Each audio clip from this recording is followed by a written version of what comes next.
Eck Stadium and Tyler Field, Wichita State and Furman. Middle game of a 3-game series. First time they've ever met on the baseball field. Shockers winning last night. They'll try to win a series here this afternoon. The conditions a little different than they were last night. Wind was blowing out to left last evening. Today, blowing over toward the right field corner. A little bit cooler as well. Welcome into the ballpark, Shane Dennis and Denning Gehrig. Shockers trying to win a series by taking the middle game, Denning. It was 11-1 last night.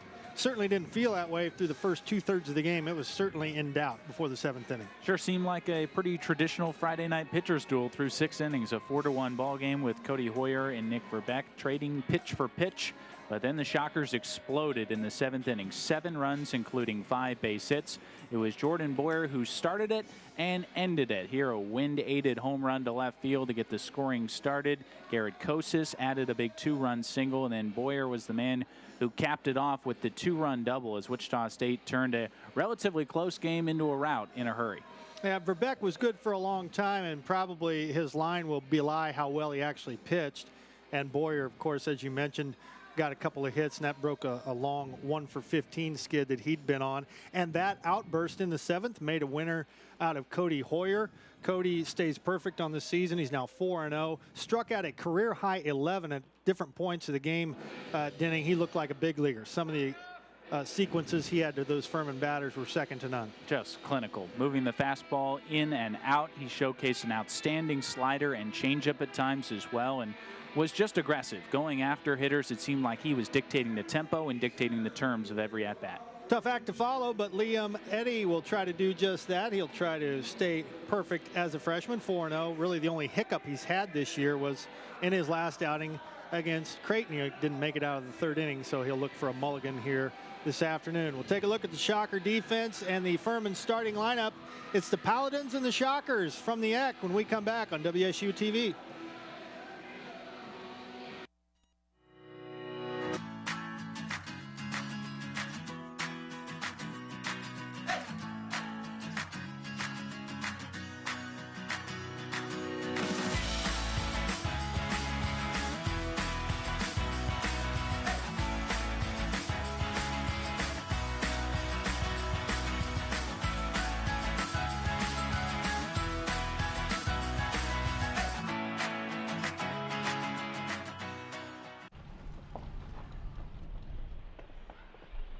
Got a quarter?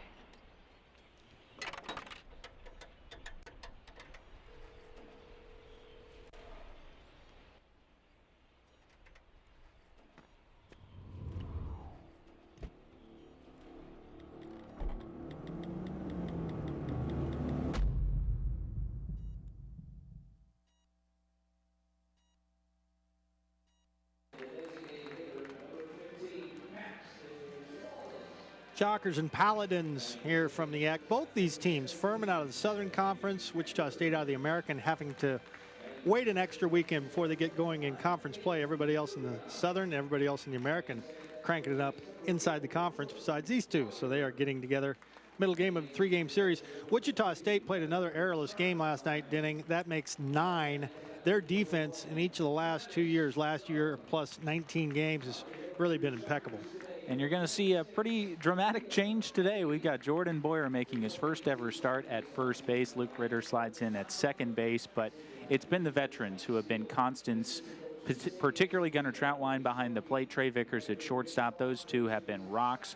And Grayson Genest and Alec Bohm, we know what they can do with the bat, but with the glove, they have impressed as well. I'm glad you brought up Gunnar Troutwine, too, because so far this year, 0 passed balls and controlling the running game, as we alluded to yesterday. If you missed the game last night, Troutwine gave up a couple of stolen bases, but that's only 4 in 9 tries off the senior backstop for Wichita State. Liam Eddy will have this to deal with. Ben Anderson came in yesterday hitting an even 400. He's at the very top of that list. They were missing some players from last night. 3 of them are eligible to come back. Jason Costa, though, is sick for them. He will not, as we understand, didn't even make it to the ballpark. He's hitting 333, so they'll dodge that. But in a kind of a makeshift lineup last night, Denning only had 1 run and 2 hits for the whole game. It seemed like they never could get on track offensively, and obviously Cody Hoyer has a lot to do with that. But as long as you don't hand out a bunch of free passes, this Furman team doesn't have an excess of extra base power, and so it's difficult at times for them to generate run-scoring rallies. There's Liam Eddy. This is start and appearance number 6 in his Shocker career. The true freshman out of Brighton, Colorado, 6'4", 270. And I think the thing that sticks out besides the numbers, which are very good, Denning, is when you watch this guy, he doesn't look like a freshman. Maturity, I think, and wise beyond his years, and that's how this coaching staff has described him ever since he has stepped on campus. He slid right into the Saturday role, which is not traditional here at Wichita State. That is typically a spot that you have to earn over multiple seasons. But Liam has been good in every outing but his last one. Today we'll get a chance to see how he can bounce back. It was confounding. He retired the first 7 hitters that he faced up in Omaha a week ago and then couldn't get out of the inning. First pitch swung on and missed by Ben Anderson. Comes in at 391. 4 doubles, 3 triples, 3 homers. He's walked 12 times. Every bit the catalyst you would hope leadoff man would be. And Liam Eddy, Denning, when he's going good, work both sides of the plate, every quadrant, he'll use them all up. In a lot of ways, similar to Cody Hoyer in that he attacks a lot with his fastball. He will incorporate 2 different types of breaking balls a little bit more, and he can throw them both for strikes. Like that one. Good morning, good afternoon, and good night to Ben Anderson, who, if not for the strikeout, Denning, he would live on base. I know that's easy to say, but he is as we discovered last night, a patient hitter, a guy that will look you over. But if you're a strike thrower, you can have guys like that eating out of the palm of your hand because you jump ahead of them. Now they only have maybe 1 or 2 swings the whole at bat. And how about that breaking ball, too, from Liam Eddy? Dropped it in right there at the knees, nicely framed by Gunnar Troutwine as well. Good way to start. Last night, Ben Anderson went 0 for 2 with 2 walks, and the 2 outs were strikeouts. So he's been an all-or-nothing guy through the first game plus at bat. Here's Sims Griffith getting our first look at him. Griffith, 3rd leading hitter on the team. As we talked about last night, this is a team that may be still searching for its identity a little bit. I know what Brett Harker, the head coach, would like for them to be, and that's a rerun of last year's team as Eddy uncharacteristically falls behind a batter. A year ago, Furman hit .312 as a team and hit 69 home runs. They're going to have to hustle if they're going to catch last year's team as far as the power output is concerned, and I think that's what you and I have been discussing the last couple of days. Where's the offense going to come from if you're not going to leave the yard 69 times? Searching for an identity, whether they're going to be a station-to-station team or searching for extra bases. Making a bid for extra bases is Griffith, but this is the wrong day to do it. And Travis Young runs it down in the gap. If he hits that last night, he's in business, but the wind has changed direction, and that benefits Liam Eddy, who comes all the way back from 3-0. Great play by Travis Young, who can really cover some ground. Yeah, it helps to have Travis Young out there as well. I think Genest also probably could have made the catch as those two converged in left center. Good communication to avoid a collision there. And Travis playing it safe, going to the turf as he caught it with 2 hands. Furman last year in the Southern went 14-10. They were 33-28 overall. Started off miserably. They were 10-20 at one point last year. Here's Jake Crawford. That one bends in there for a strike. We failed to mention that Matthew Ossenfort calling the balls and strikes today. So 2 quick outs for Liam Eddy. After that 10-20 start that you mentioned, they really turned it on. 13-2 run to end league play a year ago. They ended up finishing in a tie for 3rd behind Mercer and UNC Greensboro, but tied the school record for victories in a single season with their 2008 squad, who also had 33.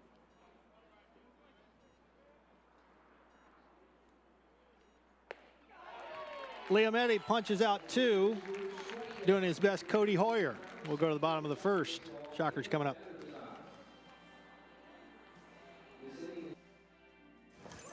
Hi. You think you're probably sober? Yeah. But you're thinking about taking the back roads home, just in case. Why would you do that? Probably okay isn't okay. Call a cab, a car, or a friend. Good choice.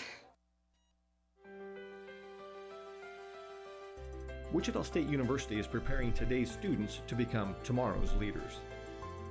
The Shock the World campaign is raising $25 million in private funds for a new home for the W. Frank Barton School on the Innovation Campus. Invest today in tomorrow's business leaders by calling 316-978-4076 or visit www.wichita.edu/shocktheworld.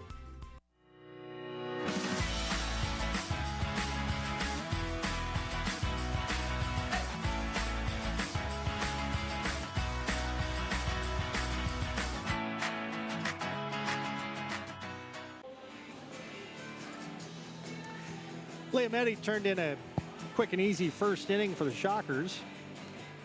And his guys, Ritter, Genest, and Bohm, at least to start with, will try to put Wichita State on top early. There's the defense behind Grant Sherman. Shockers, by the way, rung the bell twice in the first inning last night, so got off to a quick start.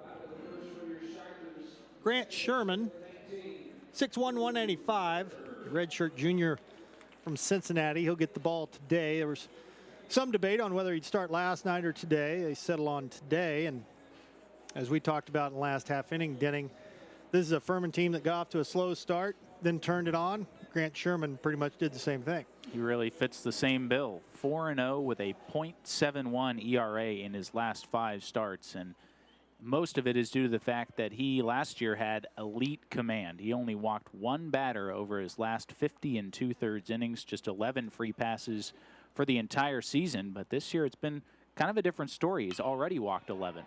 Ritter gives one a ride to left, but that wind knocks it down and right into the glove of the left fielder Richards, one away. Another Adam ball for Luke Ritter. Seems like that's been the story of his season. He's still going to get the high fives and the fist bumps in the dugout. That's a good swing, and like you said, last half inning with Griffin's fly ball, different day, different park maybe. That ball's going somewhere, but not today. Here's Grayson Genest. Grayson, a productive night last night, if only with the 1 hit. Sherman dots the outside corner at 85 miles an hour. 1 strike. So far this year, Grayson just a .235 hitter against southpaws. This is their left-handed lineup, against left-hand pitchers anyway, I guess, because Jordan Boyer's getting started at first base. I don't know if this is a start of something special when a southpaw pitches. It's Genest sprays one foul. It's 1-2, but simply getting as many right-hand bats as they possibly can. We'll see what happens tomorrow because another lefty is scheduled to throw for Furman tomorrow too. Well, you understand the desire to get Boyer in there against a lefty. He's 7 for 14 against southpaws so far this year. Did he go? Not quite. 2-2. Yeah, the season numbers on Sherman certainly belie what he did last year. 11 walks and 32 innings already this year. About a hit an inning, .272 opponent batting average. We'll give up some extra base hits. There's one, potentially. If Richards can't cut it off, he does. And after a big turn at first, Genest will hang on with a single. Not exactly cleanly played, getting it back to the infield, but Jabari Richards hustling over and frantically trying to get it back in to hold Genest to a single. He saw Grayson right in front of him, so after getting about a third of the way to second base, Grayson hung on with a base hit. Love the swing too from Genest. Pitch on the outer third, didn't try to do too much with it, slaps it to the gap in left center field, and nice play by Richards, cutting that ball off and holding him to 1. Here's Alec Bohm, and maybe it's coincidence, maybe not, but over the last week or so, the majority of his hits have either been up the middle or to right field, making him tougher and tougher to pitch to. He went through a little swoon there. Of course, he got off to a red-hot start. He was, I think, 11 for his first 20. Then he came back down to earth a little bit. Now he's starting to pick it back up by hitting it to the opposite field. Took 2 shots to right field on the first 2 pitches from Sherman here. Well, how much of that do you think is just attributed to the fact that teams are starting to work him away a lot more? I'm sure the book is out after some of the balls he was hitting onto 21st Street that you probably shouldn't try to bust him in with a fastball. He's got too quick a hands for that. And the weather. There are certain days where pulling the ball isn't going to pay off no matter how big and strong you are. So probably a lot of things working in his favor if you use the entire field. I think he and Genest both generally do a good job of that. This should be a double play. And if not for some faulty footing by Griffith, second baseman, it would have been. Genest is down and looked like maybe got kicked in the head.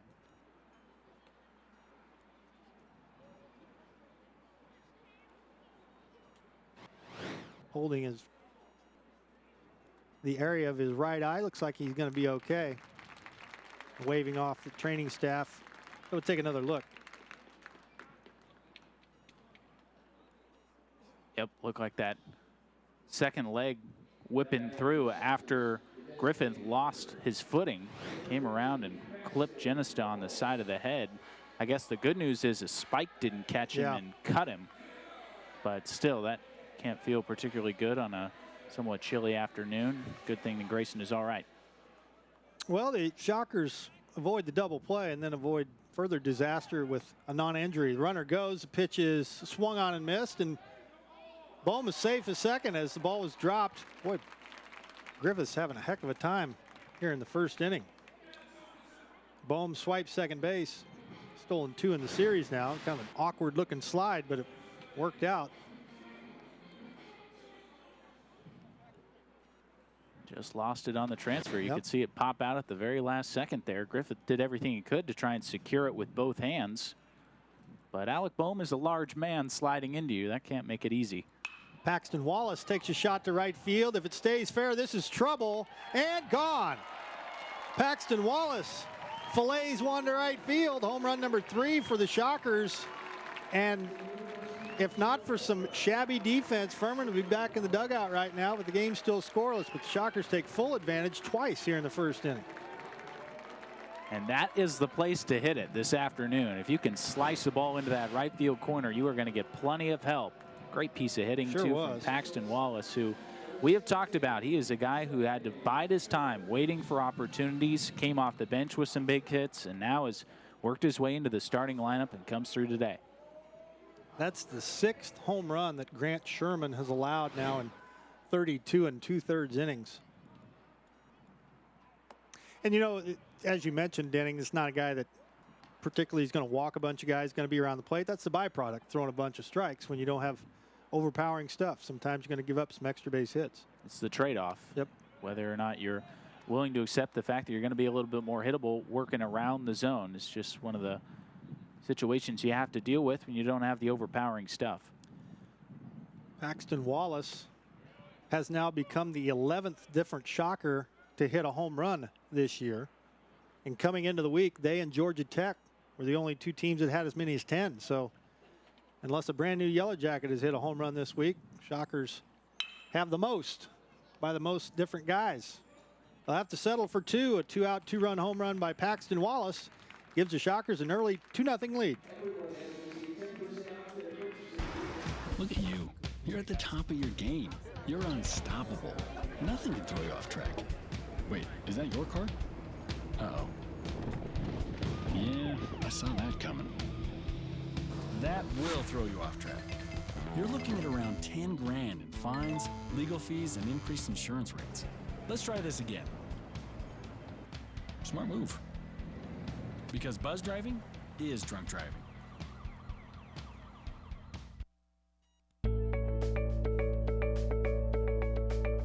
Charles Koch Arena is the place where we gather as a community to compete against the very best. Now our game plan is to renovate Koch Arena by adding a new student-athlete success center.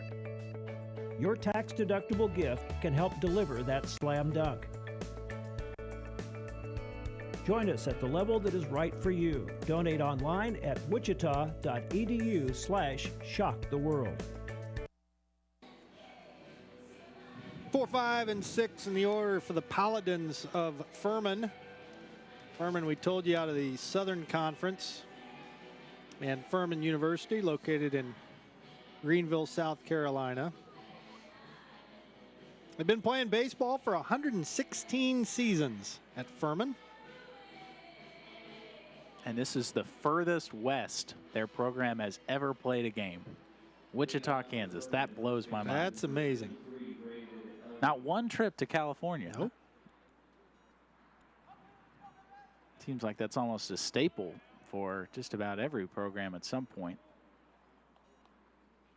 Brandon Elmy, first baseman today, will get his first appearance of the series. Takes a called strike, going old school with no batting gloves. So the Furman Paladins picked to finish 4th this year in the Southern. That one stroked to the gap in right center field. Genest on his horse makes the play. I don't know that we've brought it up yet this year, Denning, about how, well, first of all, he didn't play a bit of center field last year, Genest, not for us anyway. He was at first and then right, but was given the opportunity to play in the Cape, and he talked his coach into playing center field. Obviously a good athlete, fast, you know, better foot speed than you would think for a big guy. But he's played center field pretty flawlessly for the Shockers. That's not an easy place to go out and play. Came to Wichita State as a corner infielder, both a third and a first baseman. Saw some time at both in fall practice and eventually made his way into a corner outfield spot. He was seeing some time in right field as a freshman, but I guess just the feeling with this coaching staff was that he had the athleticism where you could give him a shot out in center field, but what's impressed the most, I think, is just that he reads the ball well off the bat. And it isn't so much about, well, he's fast, and so he can make up for a ball that he has to track down. He gets some really good jumps and makes it look like he's been out there for a while. Little jam shot might go 1-5-3, safe at first. Bohm did all he could. Liam Eddy looks like he's okay. Just a skate save. Almost turned into an out. Bohm did everything right here. Recognized the only chance was with the bare hand and made a strong and accurate throw across to Boyer, but credit to Kay. He was getting out of the box in good shape, hustled down the line, and just did beat it out. So there's the first base runner for the Paladins. Brett Hebner, the shortstop, due up. Brett last night 1 out of 4. He had that double that drove in the only run. That was their first hit. Came in the 6th inning. Rolls over one foul, nothing in one.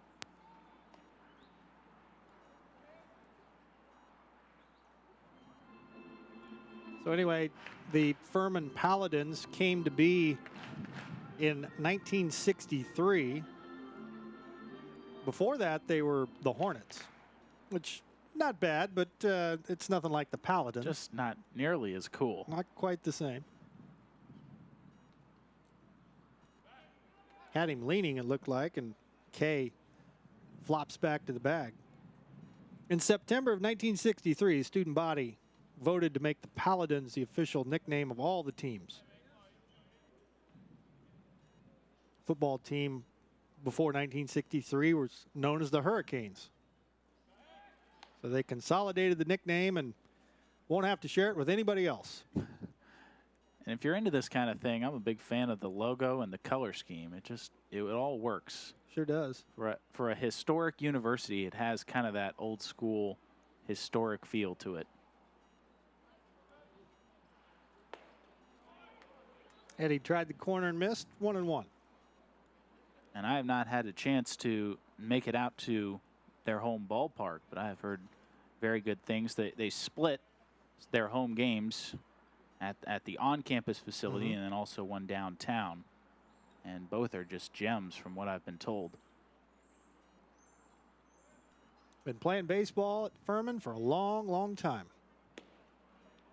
2 balls and a strike to Brett Hebner. I believe 1956 is when Latham Stadium first opened their doors. That's the on-campus facility. And then Floor Field is the one in downtown Greenville that shares a home with the Greenville Drive, a minor league baseball team in the city as well.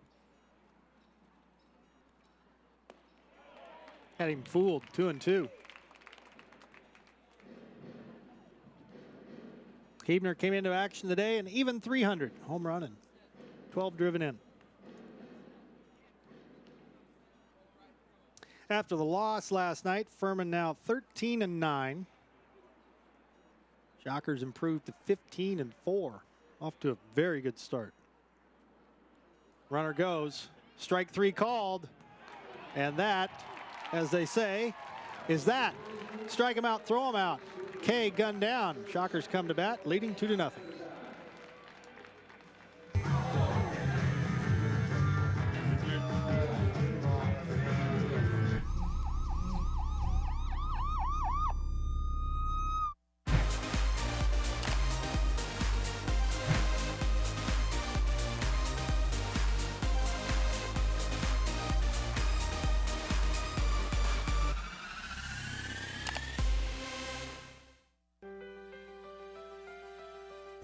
Wichita State University is preparing today's students to become tomorrow's leaders.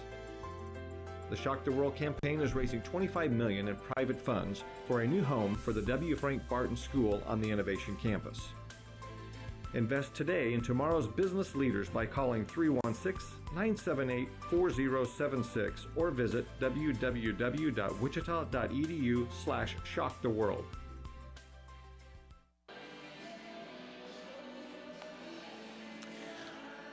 Shana Denning with you here at the ECK. And frankly, Denning, I think it's fairly safe to say the Shockers were really fortunate to get those 2 runs in the first inning. Alec Bohm, by all accounts, should have been out twice, or could have anyway.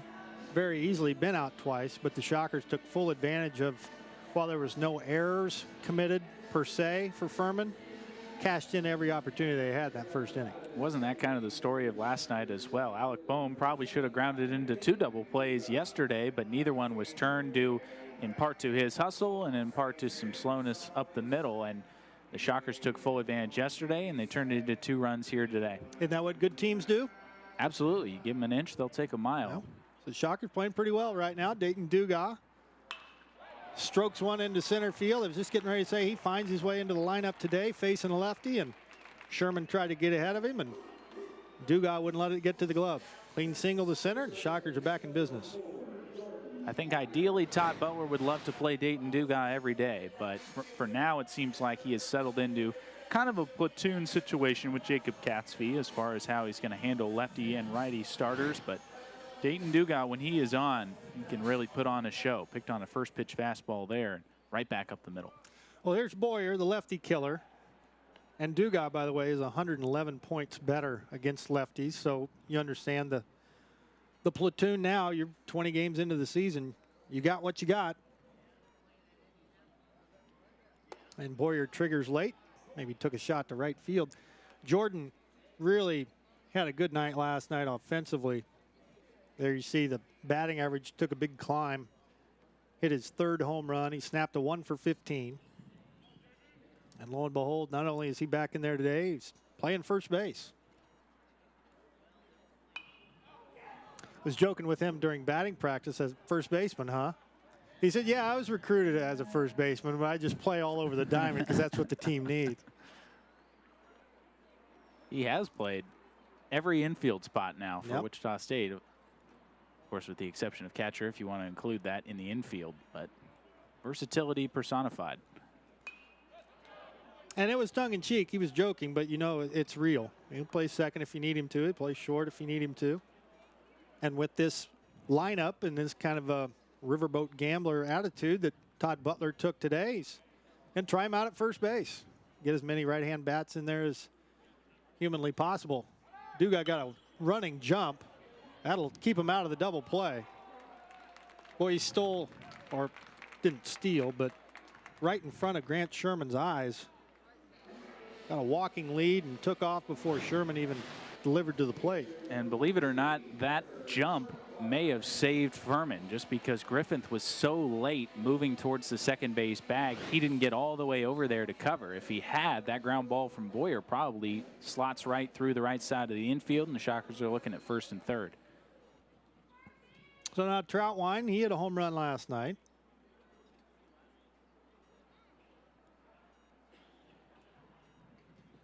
Dugas will be able to score on almost anything to the outfield. Now, they have been playing and are still playing fairly shallow, especially Anderson in center field and Richards, a left fielder. We'll see if Troutwine can burn him today, although that wind will be conspiring against him if he wants to pull it. Dugas goes to third. and may have gotten a little bit of a break that ball was in foul territory side of third base. Dugas started, then stopped, and then started again. And isn't the theory of stealing third, you better be sure you can make it? There you see, they got him to basically a dead stop 10 or 15 feet off second base, and that's just sheer speed and catching a little bit of a break on a poor throw by Taplett. That's something we talked about yesterday, that stolen base against Furman is really becoming a thing now. Well, as a pitcher, all you can do is try and stop the feet of the runner out at second base. If you do that, you've done your job. Force a runner to try and steal a base flat-footed is not an easy proposition, and he gave Taplett all the time in the world to make the throw down, but still have to execute. When Taplett's behind the plate, he's allowed 25 steals in 30 attempts.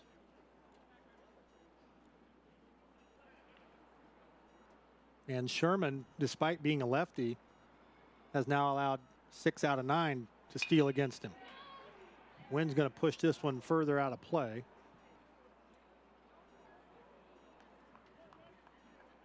So with a runner at third and less than 2 out, an RBI opportunity for Gunnar Troutwine. And in this position, or in this opportunity, the Shockers have been good. Runner at third, less than 2 out. They've gotten him in 64, a little less than 65% of the time. Furman playing the infield back. They'll trade a run for an out here. And Troutwine milks a walk from Grant Sherman, a guy who doesn't walk many. So now Young. Really good take there by Gunnar Troutwine. 3-2 count with a runner at third and less than 2 out. It is very easy to want to expand your zone and reach at something out over the plate just to put it in play and get the run home. But Troutwine not willing to chase. Now Wichita State sets himself up for potentially a bigger inning. There you see the numbers on Travis Young. He's vastly better with runners on base. 292 hitter with runners on. And he's got him at the corners right now. Got very fast. Shockers have a chance to add on here in the second. Opportunities were kind of sparse last night against Verbeck, their starting pitcher. They did get a couple in the first inning, but didn't make much noise again until the 7th. Bouncer to second. They're going to have to hurry, and they do. Boy, not exactly the best guy to try to double a guy up on, but Travis Young bounces into a 4-6-3, and the Shockers miss an opportunity in the second.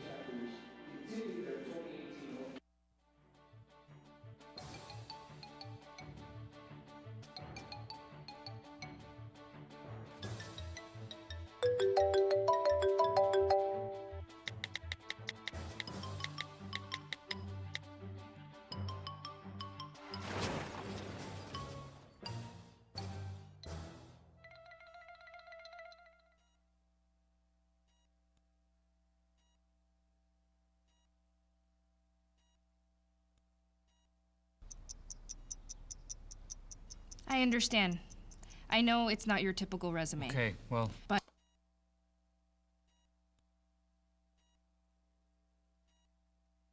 candidate. But I've been working double shifts just to pay for books. I've been raising my 2 little brothers.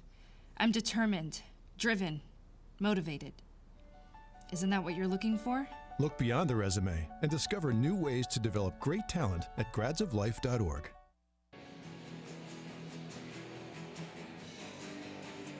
2-0 Wichita State as we move into the top of the third here at X Stadium. The Shockers getting a 2-run home run off the bat of Paxton Wallace in the first, but spoiled an excellent scoring opportunity in the second as Furman induced a 4-6-3 double play ball from Travis Young.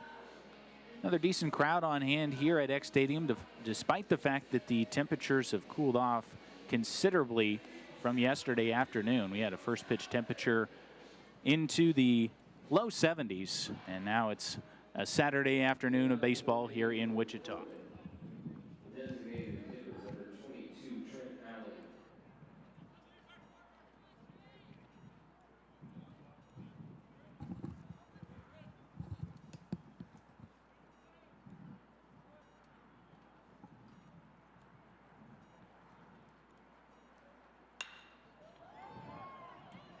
Duga on his horse. Not as easy to play right field at a day like today, and I think Dayton Duga, seems like every game he's been out there, the wind's been galing over toward the right field corner. Almost overran this one as he tracked it towards right center field, and the wind pushed it back towards him. But a good job sticking with it. Dayton has improved his route running just a little bit out in right field. It is not easy to track on the windy days here in Wichita. I'm not sure they'd know what to do if the wind ever stopped blowing, frankly. Be waiting for the adjustment and I it guess. just never blows back to you. I got to feel like it's an advantage for Wichita State. You might be right. Having played in it all fall, of course, all spring, inter squads, and a team comes in here not having seen it, not having had to deal with the very high press box, and when a ball gets up above that, it can really move around. How many times have we seen teams come in here and anything on the infield becomes an adventure? Yep. 2 quick outs here in the third. Yeah, if Wichita State really wanted to mess with an opponent that normally doesn't come in here, take the American flag down. Don't give them a gauge to find out how windy it is. Even with that flag, we've seen, like you said, Denning, teams come in here and just overrun balls, have balls land right beside them, right behind them. Between South Central Kansas and this big stadium, it's not easy. Here's Jabari Richards, 9-hole hitter.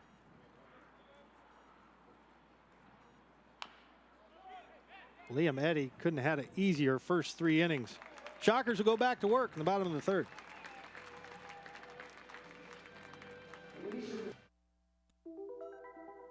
Todd's a great guy. I mean, look at him. What a sweetheart. Attaboy. Wait, Todd, what are you doing? How totally selfish and un-Todd-like of you. Come on, Todd. Come on, man. Wichita State University is Shocker Nation. We exceed expectations, push boundaries, seize opportunities, and move boldly ahead. We are student-centered and innovation-driven. It's who we are. Our vision is simple but powerful. Create, innovate, collaborate, and celebrate. With one unifying purpose: to shock the world.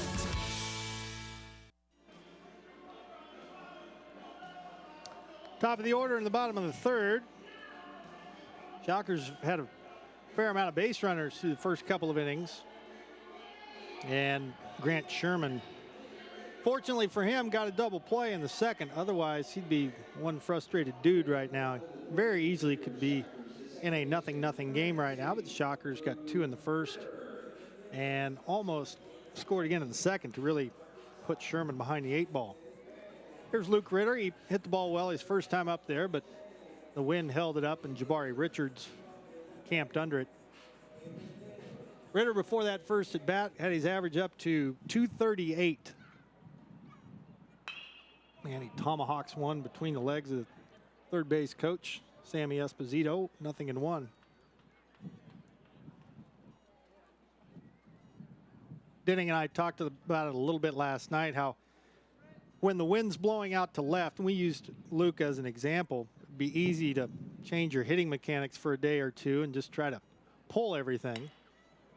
And that one jammed him badly. And he's out number 1 here in the third inning. But to his credit, he's stayed true to what he is, hitting the ball up the middle, using all fields, and slowly but surely his batting average is coming around and maybe paying off for him a little bit by not pressing and not trying to play to the elements. Yeah, you start trying to do that, you get yourself into trouble. And the winds are going to even out over the course of a full regular season. There will be days when it blows out to left. There will be days when it blows in from right, and vice versa. And as a hitter, you really can't be focused on that. You have to go up there with the same approach that you carry to the ball yard every day, put the same swings on it, and eventually, if you've got the right approach, things will even themselves out. Grayson had a good swing his first time up there. He rammed one into the gap in left center for a single. Got kicked in the head while running the bases, but looks like he's doing all right. And he shoots one into left field in front of Jabari Richards for his second hit. Kind of just what we were talking about. Probably a little bit too good of an 0-2 pitch there from Sherman. That caught a bunch of plate on the outer third, and Genest did exactly what he did his first time up, shooting it to left field, this time more at Richards, but still, you have loved the approach from Genest his first 2 times up there. And we were singing the praises of Alec Boehm, too. He has been using all fields over the last week and a half. Got him out of a little mini slump. Came into the game here today, hitting .348. They guess right. Can they get rid of it quick enough? No. That's what you do, Denning, when you go on first movement. Don't try to get back to first. If you're picked, you're picked. Try to beat that throw to second base. That's exactly what he did. Well, Elmy, the first baseman, did what you're taught, and that's to cut down the throw. He moved towards the pitcher's mound to receive it from Sherman and make it a little bit quicker transition, but the throw to Elmy was slightly offline. He had to gather for just a split second. That caused his throw down to second to be high, and Genest swipes the bag.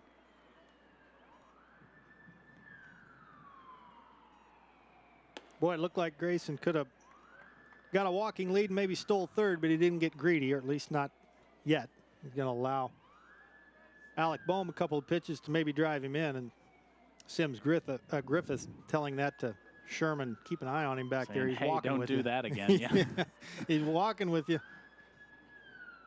We've started to see over this first game plus why Furman's had such a hard time slowing down the running game. Both catchers haven't exactly shown off an accurate arm from behind the plate, and pitchers having a hard time holding runners as well. It's a bad combination. 1-1 to Alec Boehm. Shockers are 3 for 3 today, and opponents are now 34 for 42 in stealing against the Paladins. Boehm, Dugas, now Genest, 1 steal each in the first 3 innings. Grant Sherman's been pitching from the stretch a lot here in the first third of the game. Boy, oh boy, if he hadn't looked back, Genest would have stole third standing up. And no middle infielder anywhere. That's what's in the area confusing code. me. Griffith has to be closer to the second base bag. At the very least, force Grayson to respect the possibility of a pickoff play. He's 30 feet off. Yep. You can keep hopping around and just cranking that lead up. Yeah, if you realize, and you see Genest taking the lead, if you realize the shortstop, Hebner, is nowhere near you, you get off as far as Griffith, the second baseman. And once Griffith gets done patting his glove a couple of times, he's going back to his regular depth second base. So Genest is lonely out there at second base.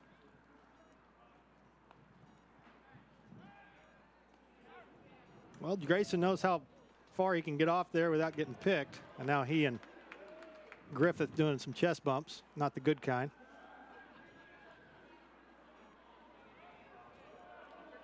And they still getting after each other. Terry Harrison breaking it up.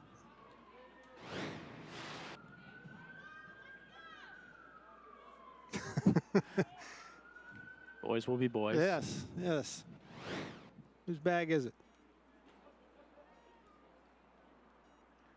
So meanwhile, 1-1 with 1 out. Well, a guy who's been paying very close attention to Griffin's movements at second base is Alec Boehm, because he has shot the ball to right field with consistency over the last couple of weeks, as you've mentioned. And if there is a little bit more room on the right side of the infield, he is keen to take advantage.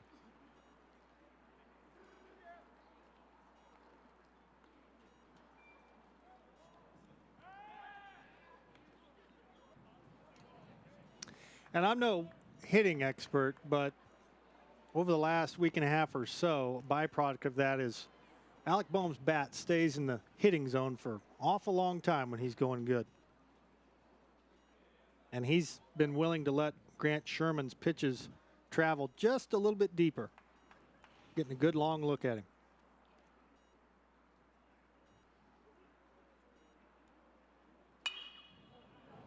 Well, I think it's mission accomplished if Grayson Genest wanted to split Grant Sherman's attention. It's about 50-50, yeah.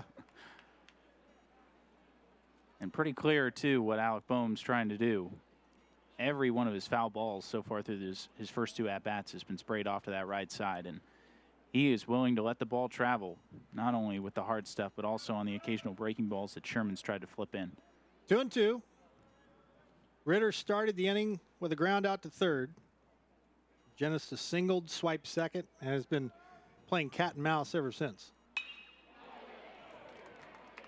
And Alec Boehm does it again. That one settled in front of Kay. It's going to score Genest, and he trades places with Grayson, and the Shockers lead 3-0. What a clinic that turned out to be between Genest and Boehm at hitting to the opposite field. These guys are hard to pitch to.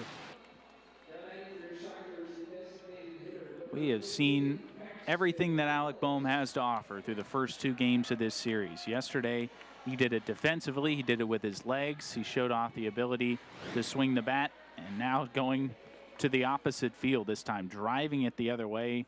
Even with Kay playing deep, had to move into the corner, and no hesitation from Boehm on whether he was headed to second. Now here's Paxton Wallace, who sliced a home run just inside the pole and right. His first time up there for his first home run as a Shocker. A lot of traffic on the base paths through the first third of the game for the Shockers.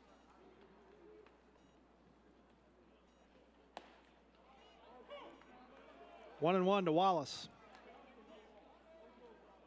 Kind of feel for Sherman right now. It's almost like he has to not only pitch, but also babysit the runner at second. And it's already difficult enough trying to navigate the middle third of this Shocker order when you've got your good stuff. But when there's runners on, it just makes it more difficult.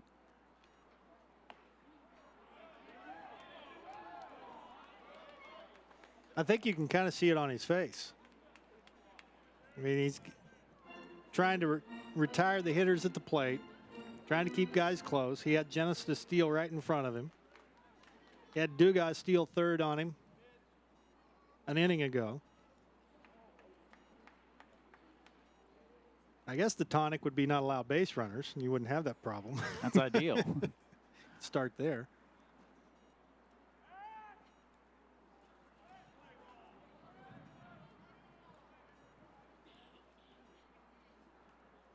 Shockers with 2 in the first on Wallace's opposite field home run.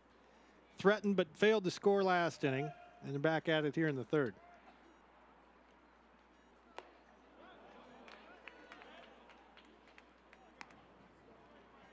And on the other side of the coin, Denny, you got to credit the approach for the Shocker hitters, at least through the first third of the game. They got the right idea. That's what hitting coaches will tell you against a lefty who's not going to make it up into the upper 80s, is that you cannot get over anxious. You have to let the ball travel. And Wallace got one slip past him for out number 2. First strikeout registered by Grant Sherman. And on the reverse side of that, as a lefty who doesn't throw particularly hard, you have to still be willing to go in and at times elevate the fastball as well. That's what Sherman did in that at-bat to Wallace, getting that up and on the inner third of the plate, and even at 83, it's still difficult to catch up with. A little ride to it. So now Vickers. Trey 0 for 1 today.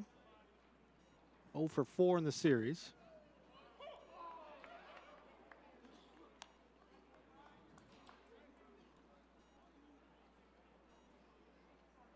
Been a study in contrast to the 2 starting pitchers.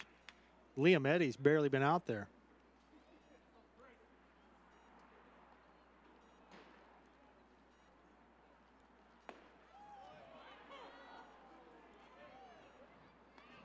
We talked about the wind and how it's going to blow in different directions at different velocities here at Eck. Being in south central Kansas, that's just part of it. But this seems to favor, a day like today, this would seem to favor Trey Vickers, who also uses all fields. There you go. Example. Takes a shot at right field. His home run against Oklahoma in the midweek was to right field. a pitch he just reached out and poked that way and got it just off the top of the right field fence and out of here. But that has been something that has really been a hallmark of Trey Vickers' hitting approach, is especially with 2 strikes, his willingness to slap the ball towards right center field. It's just been him adding strength that's helped turn those into extra base hits.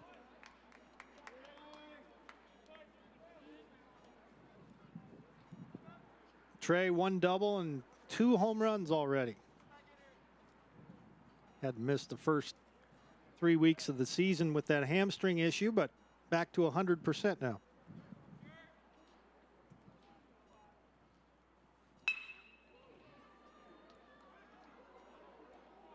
Griffith turns in a fine play after struggling in the first couple of innings. That keeps the Shockers off the board here in the 3rd. See on page 4 that the projections need to be tornado next Thursday. Seriously? Thursday? Can't do that. This is really inconvenient. I have yoga that day. I have no time for this. So. I can't do Thursday, but I can do Friday. Disasters don't plan ahead. You can. Talk to your loved ones about how you're going to be ready in an emergency. Don't wait. Communicate. This year, patriotism shouldn't just be about pride of country. It should be about love. Remember that to love America is to love all Americans, because love has no labels.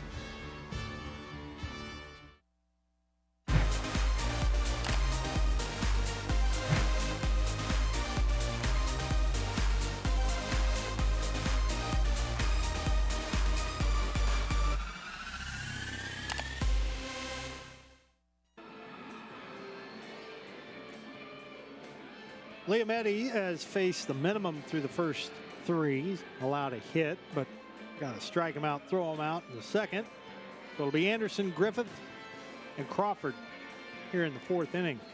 Shane and Denning with you here in the middle game of the series. Tomorrow morning's game will start at 11:30. Some chances of showers in the area tomorrow morning, but hopefully by 11:30 here local time, we'll get this one underway. There you see the finale, and then the Shockers will hit the road. Shockers off to a good start, 15-4, but that Arkansas/North Carolina trek will be a nice test for the Shockers. And then, of course, that ECU match will start American play.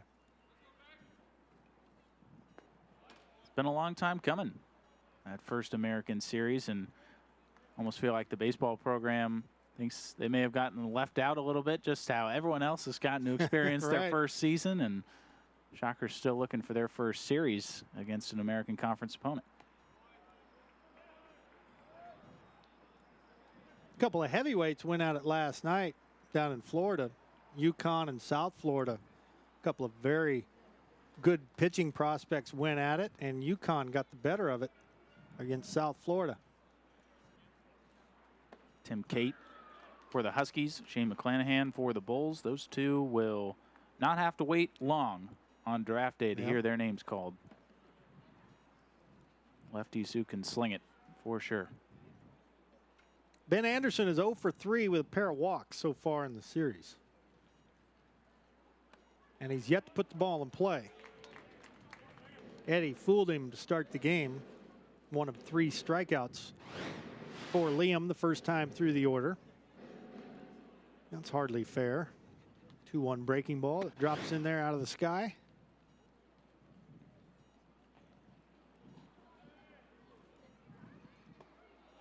Just missed. Anderson takes a lot of pitches. Sure does. He is willing to work deep into counts. I believe swung at the first pitch of the ball game, but since then he has been content to keep the bat on the shoulder and wear down Eddie.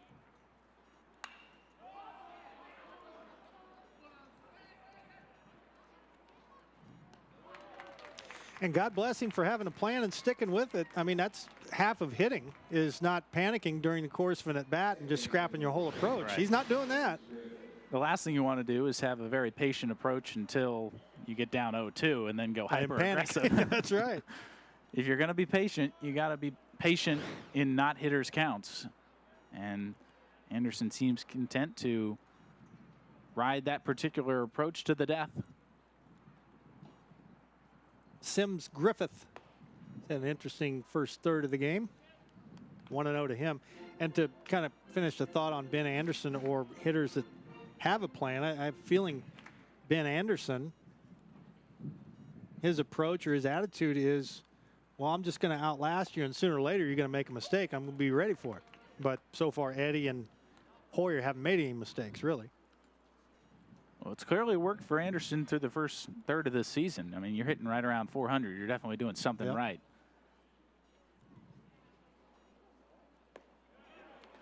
And Eddie is just making a living throwing off-speed pitches and fastball counts, or at least where the hitter, it's obvious with the way he's reacted to breaking balls, looking for fastballs. So Eddie has been one step ahead so far. 2-2 to Sims Griffith, who flied to the gap and left center his first time up. Travis Young ran it down.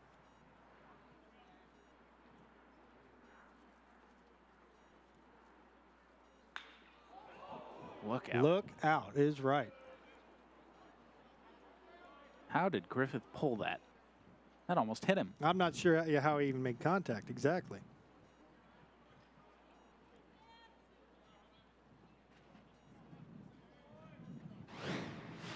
This is the definition of in the kitchen. This is in the sink. Making a sandwich while you're in there. Kudos to him for pulling the hands in. That one kicks away from Troutwine, and it's going to be bang, bang. Out at first. Not according to Brett Harker, the second-year head coach for Furman. He's going to go out and get a piece of the first base umpire. Griffith is not making many friends out there. No, he's not. Today.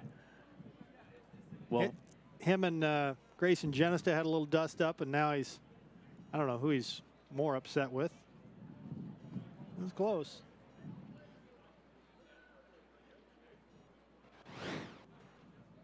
Well, Gunnar Troutwine with some nice athleticism to throw that ball on the run after he picked it off. The ricochet off the backstop, that was not an easy play, and Troutwine first had to locate the baseball, then track it down, then throw on the move, and did so accurately on a bang-bang play at first. Well, I will say not much is going right for Furman through the first game and the third. Eddie's fourth strikeout. When Jake Crawford was a strikeout victim to end the first.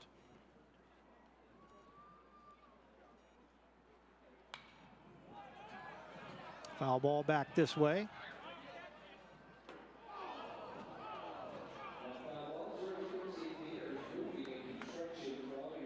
Jake Crawford came into the game hitting an even 300. Not many had a good day yesterday for the Paladins, Jake included. He was 0 for 3 and gave up 6 runs and 2/3 of an inning on the mound.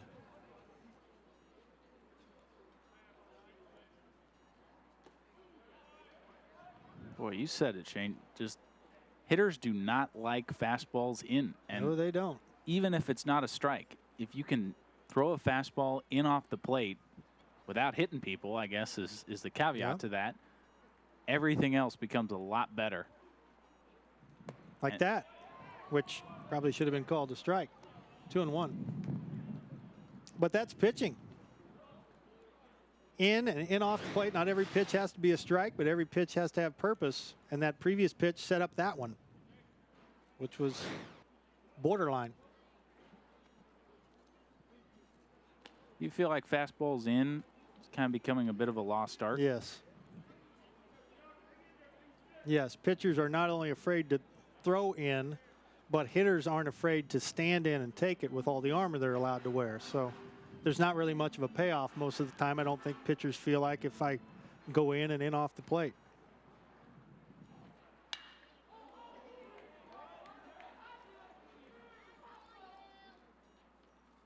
Liam Eddies faced the minimum through 4 here at the Eck.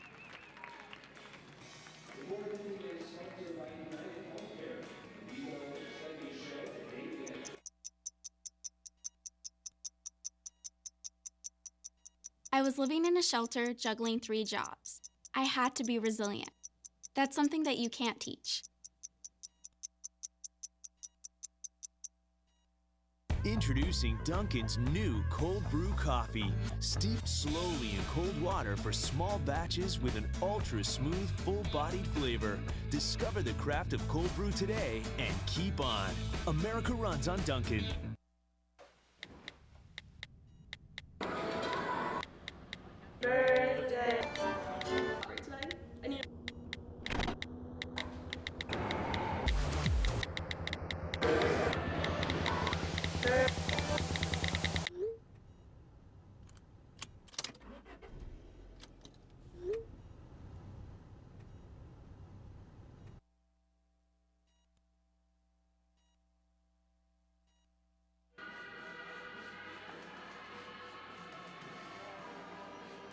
Liam Eddy is making it look pretty easy out there for the Shockers. Grant Sherman's dying for just 1 inning like Eddy's had. Shockers with 2 in the first, 1 in the third, but base runners all over the place. Dugas will lead it off for the Shockers here in the 4th. Dayton still stole a base and was stranded at 3rd. He picked on the first pitch he saw in the 2nd inning.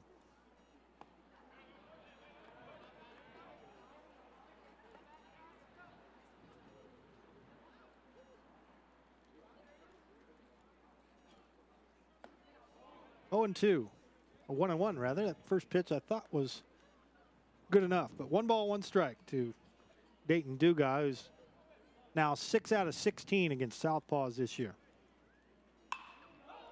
Stayed on that one, and that's extra bases. Dugas will settle for a leadoff double. I won't go as far as saying that Wichita State knows what's coming, but with their approach at the plate, it would seem that way. They are really locked in today.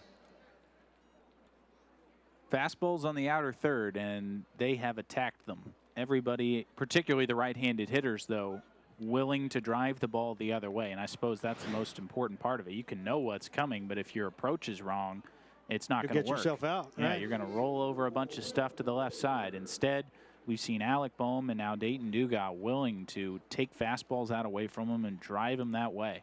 And then with Genest, it's the same concept. The fastballs obviously are still away, just on the other part of the plate, and he has done exactly what you want to do, slapping it to left field.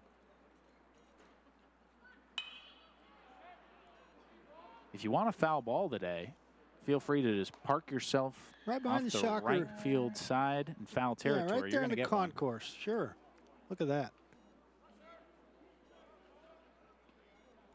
Plus, you get to watch here in a couple innings. A couple of guys start to get warm, and maybe they'll flip you a baseball, too, down in the Shocker pen. Base hit right field. The onslaught continues to the opposite field. Jordan Boyer with an RBI double, and the Shockers are really measuring Grant Sherman here today. This is a clinic. Sure is. This is Wichita State having a plan and sticking with it. Right-handed hitters driving the ball to right field, and 1 through 9, it seems like these hitters have bought in to the approach that Sammy Esposito or Todd Butler put in place for the ball game today. And we've seen Liam Eddy executing his plan. We've seen the hitters executing theirs. This is fun baseball to watch. So now it's Troutwine's turn. He drew a walk his first time, and he hits it deep to right field. The wind's going to help this one. And the Shockers are going off to right field today. Home runs in consecutive games for Gunnar Troutwine, and they're trying to run away and hide from the Paladins here in the 2nd game of the series. Gunnar Troutwine, 2-run home run. Well, I can sound like a broken record if you want. I'll just say it again. To right field with authority. Fastball, outer third. Hit it where it's pitched. Gunnar Troutwine's a strong enough guy where he can drive the ball out of here to any part of this park, but add in a little bit of a breeze, no doubt about it. And I will add this. It's not as easy as they're making it look. No, no. And baseball is a sport of minuscule stats, minutia. There's one for everything. But I got to say, through the first 20 games for Wichita State, the batting average with runners on, with the bases loaded, with runners in scoring position, runner at third less than 2 outs, and for that matter, 2-out hitting. Shockers have been well above average in all of those things, and that adds up to a lot of wins when you talk about the Shocker defense and their pitching, which we certainly have been talking about a lot. Half innings like this one, where you hit 2 doubles in a row and then a home run, are going to be the ones that will jump out at you. But it's the little things like that where you're advancing runners with less than 2 outs, scoring guys from third with less than 2 outs, and then coming through in 2-out situations. Those are the difference between an average offense and a well above average one. Travis Young presents a souvenir for those in the bleachers. That one's gobbled up quickly by a youngster. 0-1. Young did the unthinkable his first time up there. Hit into a ground ball double play.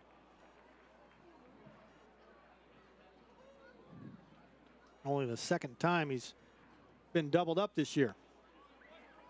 So we've given Wichita State plenty of credit for taking all the fastballs that Sherman has thrown on the outer third and hitting them to right field. You wonder, too, if maybe Grant Sherman needed to adjust the game plan a little bit. And I mean, look at Luke Ritter's fly ball to left field back in the first inning. That was well struck and just died.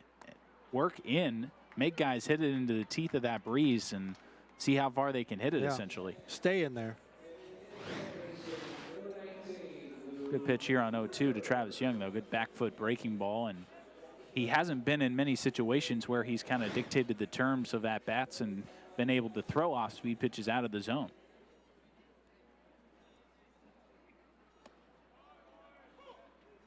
So Sherman finally records an out after extra base hit onslaught. Shockers now with 3 doubles and 2 home runs today. I'm guessing that's what I think that he can mound hear visit you. was about. Yeah, I think he can hear you. He's going in now. We'll try this for a while. I mean, it is stark just how clear the approach was for Sherman, that he was going to throw fastballs to the outer third against everybody. And clearly it didn't work. And so now as a pitcher, you've got to make an adjustment. You've got to think about what it is you can execute, what pitches are working for you today. And if there's anybody that you ought to listen to, it'd be his head coach, Brett Harker. When he was a player at the College of Charleston, he was twice the All-Southern Conference and the Southern Conference Pitcher of the Year once. 1-out walk to Ritter. And now back into hot water he might get, because here comes the heart of the order, starting with Genest. Still nobody up in the Paladin pen. Brett Harker was a Louisville Slugger All-American in 05. Ended up with 29 career saves. Went to the NCAA tournament as a player twice with the College of Charleston, and he was a 5th-round draft by the Phillies. So he knows of which he speaks. Genest almost came out of his shoes on that swing. And the Furman pitchers have had the help of another guy who with a little bit of professional baseball experience, Leo Mazzoni, who has been a special advisor to this team for the last couple of years and makes his home right around the Greenville area. Has worked with some of the Paladin pitchers over the last couple of years. That is a nice feather to have in the cap. It's one thing to have a special assistant on your staff in college, but it's another to have a ex-big league pitching coach to be that guy. That's got to be fun, if nothing for more than the storytelling. Right. Well, your ears can perk up a little bit more when your pitching coach says, well, here's what worked for John Smoltz. Yeah. Here's what happened when I worked with Steve Avery and Greg Maddox. Shockers are starting to wear down Grant Sherman. Already 67 pitches. Paladin dugout, probably not a very pleasant place to be. It's one thing to get bounced 11-1 last night, but then you back it up with this.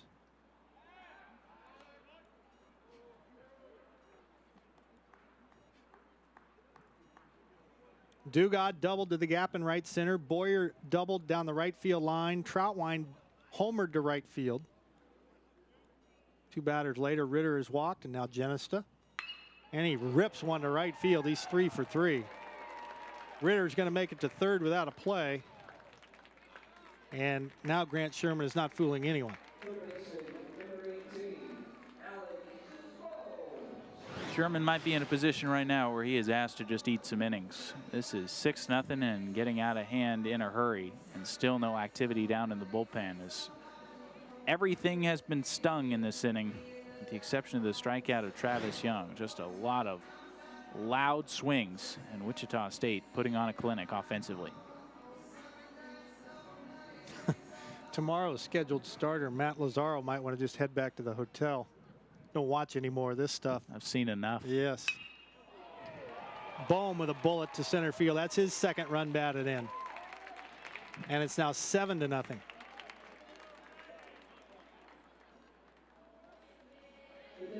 Well, who was it that said yesterday, right at the beginning of the game, that Genest and Bohm had been in some RBI and hit droughts? Yeah, can who you was that believe idiot saying that? I don't know. It's ridiculous. Paxton Wallace has homered and struck out. So we're only in the 4th inning, but Trey Vickers and Travis Young are now the only 2 guys that haven't reached base safely yet for the Shockers. All the rest of the 7 guys have. You can even see by the takes for Wichita State. They are aggressive takes where the hitters are triggering even on a pitch that they don't swing at. It means that they're on time and they're ready to swing the bat up until the last second when they elect not to. That also means they have enough confidence that they're going to get a better one throughout the course of the at-bat. And you know, I've talked about this before too. There's a difference between pitcher's strikes and the hitter's strikes. Just because it's over the plate doesn't mean you have to swing at it if it's not what you're looking for.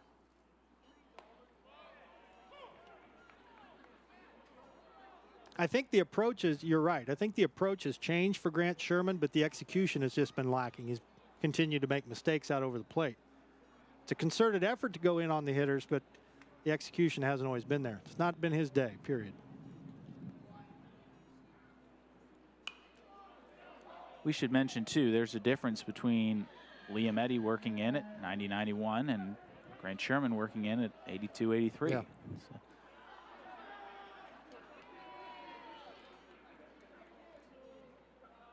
Oh, 0-2 to Paxton Wallace. Shockers been hitting for a while here in the 4th.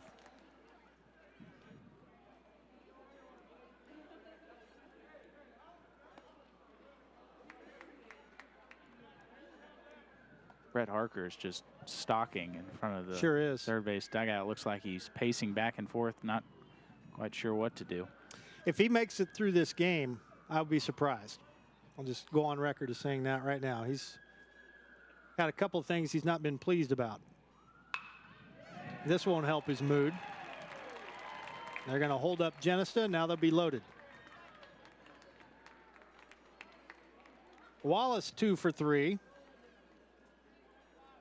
And we talked about all the minutia that they've been good at.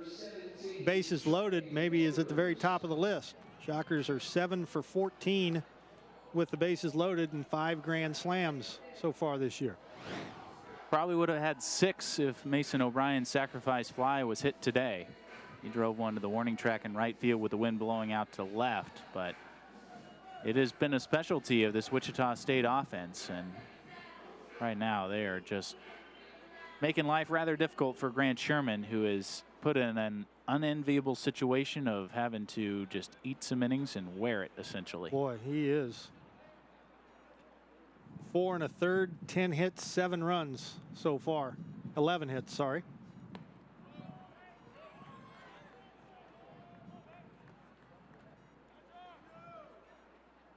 This has got to feel good, too, for Wichita State after the midweek against Oklahoma when the offense struggled. Of course, they won the ball game 2-1, but don't think that they were satisfied with the swings and the approach up there. And it has been a complete 180 through the first 2 games of this series.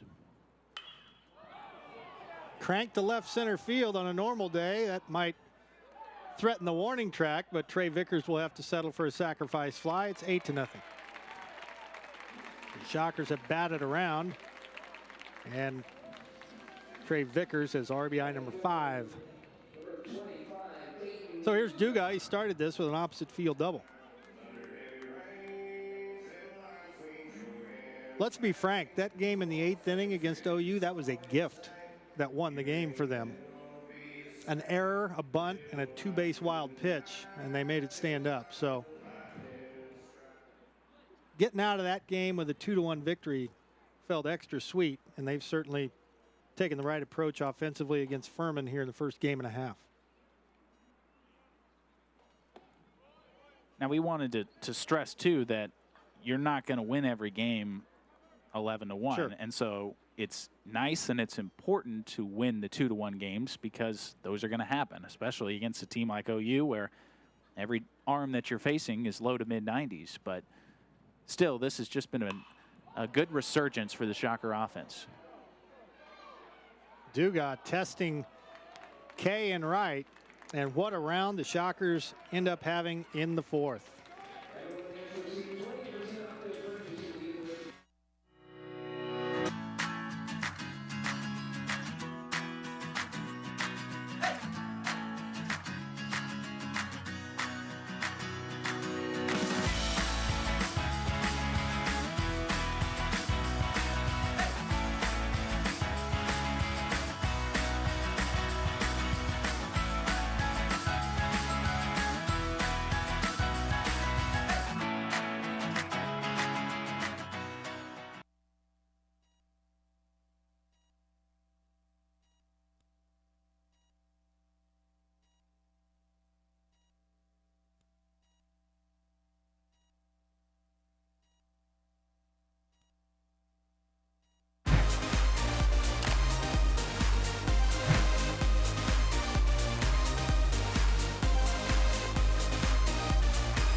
Liam Eddy with a comfortable 8-0 lead as we head to the top of the 5th. And this further proves, I think, Denning, that hiccup in Omaha on Saturday was just that for Liam Eddy. 2 2/3, or Sunday, I'm sorry, 2 2/3, 2 hits, 2 walks, 3 runs.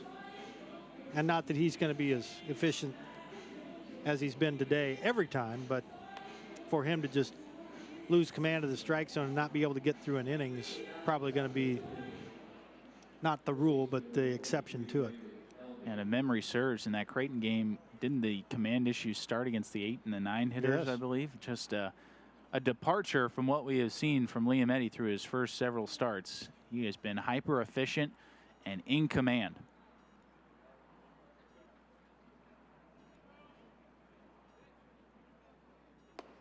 Who's he remind you more of, Tim Kelly or A.J. Ladwig? I think A.J. Ladwig's a great comp. I didn't get to see Tim Kelly nearly as much as you did. But A.J., especially into his sophomore and junior seasons, he had always had elite command and the ability to throw everything for a strike. It had almost hurt him in his freshman year, in which he was throwing a bunch of 0-2 pitches that came back to bite him. And he just had to learn how to pitch. But it's the command and throwing everything for strikes, attacking the zone consistently, that reminds me a lot of A.J. Ladwig. Correct. Correct answer is B, A.J. Ladwig. Yes. Good answer. Both very good comparisons. And they both, well, A.J. probably more so than Liam at this point in his career, but illustrating the difference between control and command. A.J. had very good control. He could throw a strike virtually whenever he wanted to. But could you command it in the strike zone? That's what you have to learn when you get to college. Brandon Elmy hit a mistake, and he's the leadoff man on there for the Paladins here in the 5th. That's hit number 2 for them. Finally, a Paladin hitter stayed on a pitch. Good job by Genest to cut it off.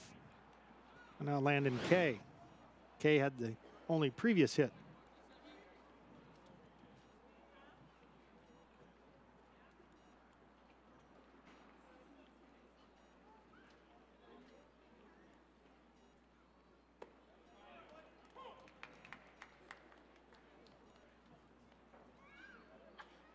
Right now, it sure feels like Liam Eddy can get to 1 and 2 just about any time he wants to.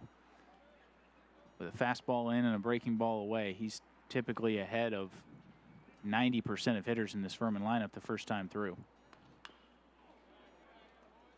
Easier said than done, boy. 1 and 2. What a luxury that is when you can live there, but he certainly has today. This is the fastball in that we've talked about. Tying up K, and the foul ball off the foot as if it wasn't hard enough, trying to square up Liam Eddy. Now you got to do so in pain. And got to guess with him a little bit.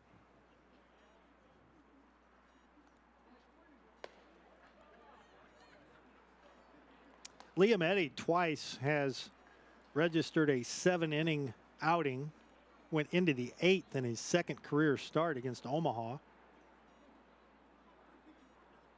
3 times already this year, he's given up 1 earned run or nothing. Got away with one a little bit there. That one up in the strike zone. Still 1 and 2 to Landon Kay. You talk about some elite company. In the game against Creighton where he failed to get the win, if he had Tammy Cutler, our SID, and her exhaustive research, that would have given him a first in Shocker program history. For those that make the starting rotation right out of the chute, which isn't many to begin not with. many, and that are freshmen we're talking about, to have won his first 5 starts, he would have been the first guy ever to do it. The only other guy that he was even with at the time was David Haas in 1985.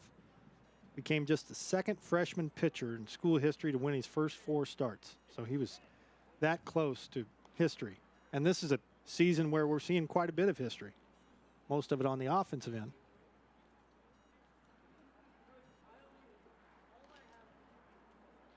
It's already elite company just to be starting on the weekend as a freshman at Wichita State. So you already know that he's legit just from day one because of that, and not even in the Sunday role, but straight up onto a Saturday spot.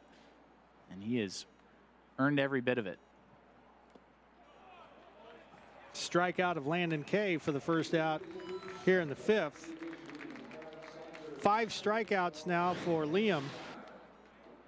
And the breaking ball down was just foul tipped right into the glove of Gunnar Troutwine. And speaking of history, you and I were visiting before the game started that it's quite a pace that they're on, but if they continue it, this pitching staff will make history too when it comes to striking people out.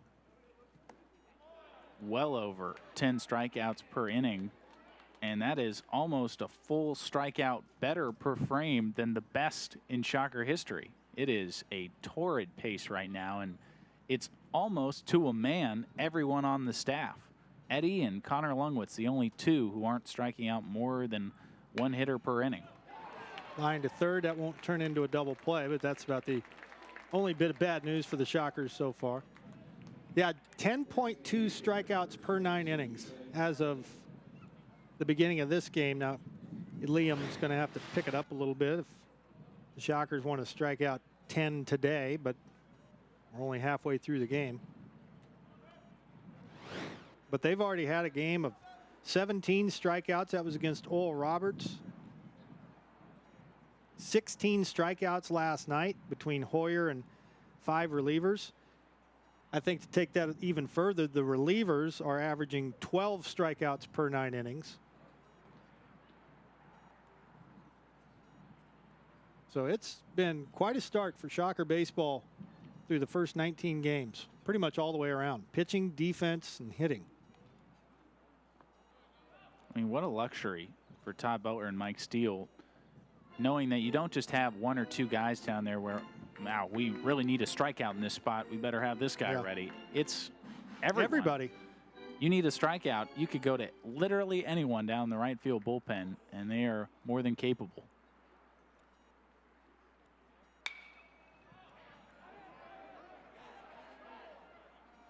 Boyer handled it perfectly. The Shocker first baseman. Halfway through, it's all Wichita State. Look at you. You're at the top of your game. You're unstoppable. Nothing can throw you off track. Wait, is that your car? Uh-oh. Yeah, I saw that coming. That will throw you off track. You're looking at around 10 grand in fines, legal fees, and increased insurance rates. Let's try this again. Smart move. Because buzz driving is drunk driving.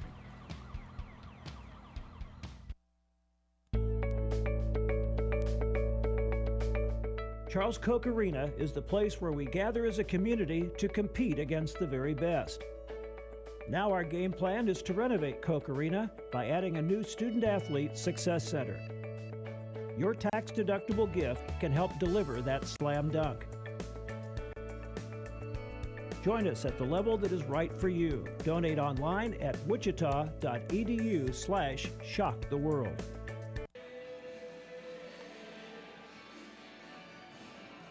Well, Grant Sherman made his way through 4 innings, and it was a struggle from really the second batter of the game. He gives way to true freshman Jordan Beatson. There you see Beatson's numbers on the season. But Grant Sherman in his 4 innings, honestly, Denning got beat around. Wichita State swung like they knew what was coming. They had tremendous approach. They used the elements to their advantage, and there were tons of base runners against him. Nothing close to a 1-2-3 inning. His 1-0 he put up in the second, got help from a double play to get out of first and third, 1 out. So there was a scoring chance every time up for Wichita State. They battered him around in that 5-run 4th inning when everything was squared up, and it just seemed like the Shockers' approach was tailor-made to what Sherman was trying to do, and they made him pay for it. He walked 2, struck out 2, gave up 8 runs and 11 hits. So here's Jordan Beatson. Beatson in 14 1/3 actually has the best numbers on the team as far as ERA is concerned. He'll get the lower third of the order. For the Shockers, Jordan Boyer is having a nice series. Knocked in a run, scored a run in that big frame in the 4th.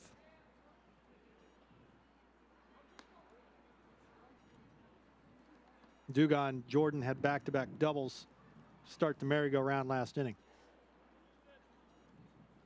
First game out of the 9-hole for Jordan, I believe. Moving up to the 7 spot.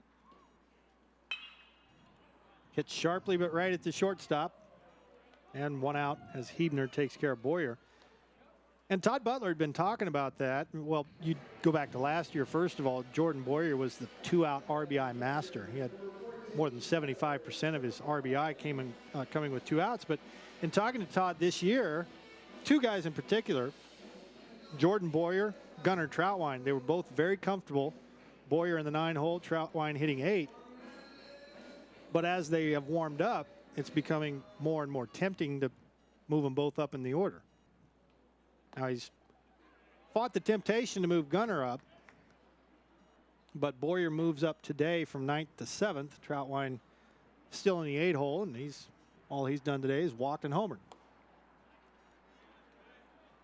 You find yourself walking a bit of that fine line where you've got a guy swinging it well down towards the bottom part of the order, and you have to question whether it's because he's just comfortable in that spot and he's seeing certain pitches in that spot because he's down there, or because he's a better hitter who you probably need to move up in the order. And that's always going to be a question that needs to be answered on individual basis. Gunnar Troutwine smokes one to left. He's 2 for 2, been on base 3 times. Have a day. Hit number 12. Got the start at the beginning of the year behind the plate because Noah Croft was still making his way back from an injury. And is so often the case, when a guy swings it well, I have a hard time taking him out of the lineup. And that's Gunnar Troutwine right now. It'll take a crowbar to get him out of there. Yep. Alex Jackson's going to get a chance to get an AB here as Travis Young's day is done. He finishes 0 for 2.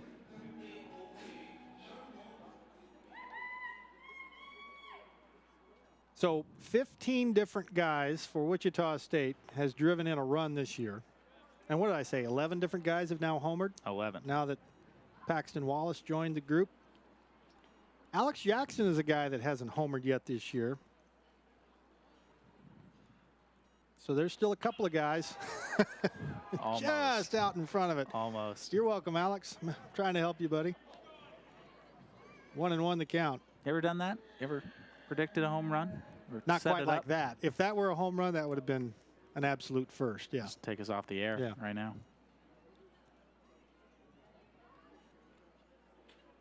Those that have at bats this year, it's Jackson, Cadena, and DeBacker are the only ones that don't have a home run. Beatson, by the way, has given up 5 in 14 in the third. All of the earned runs that he's allowed is because they left the ballpark. 2-2. Pretty sure that's what Alex Jackson was going for on Yeah. that 2-1 swing, as he almost came out of his shoes. This is a good day for a left-handed hitter. If you want to get one up in the air to right, you'll have a chance. But when Alex is at his best, he's driving the ball towards left center field. Popped him up. See if this turns into an adventure for Crawford. He handles it pretty well for 2 outs. So back to the top, and Luke Ritter will get his 4th plate appearance in 5 innings.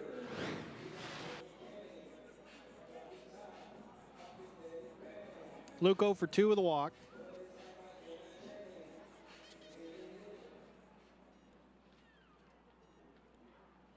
Shockers have gotten productivity, statistically speaking, from every spot in the order except for the one that we just were at. Alex Jackson and Travis Young have gone 0 for 3. Everybody else has either gotten a hit, scored a run, or driven in one.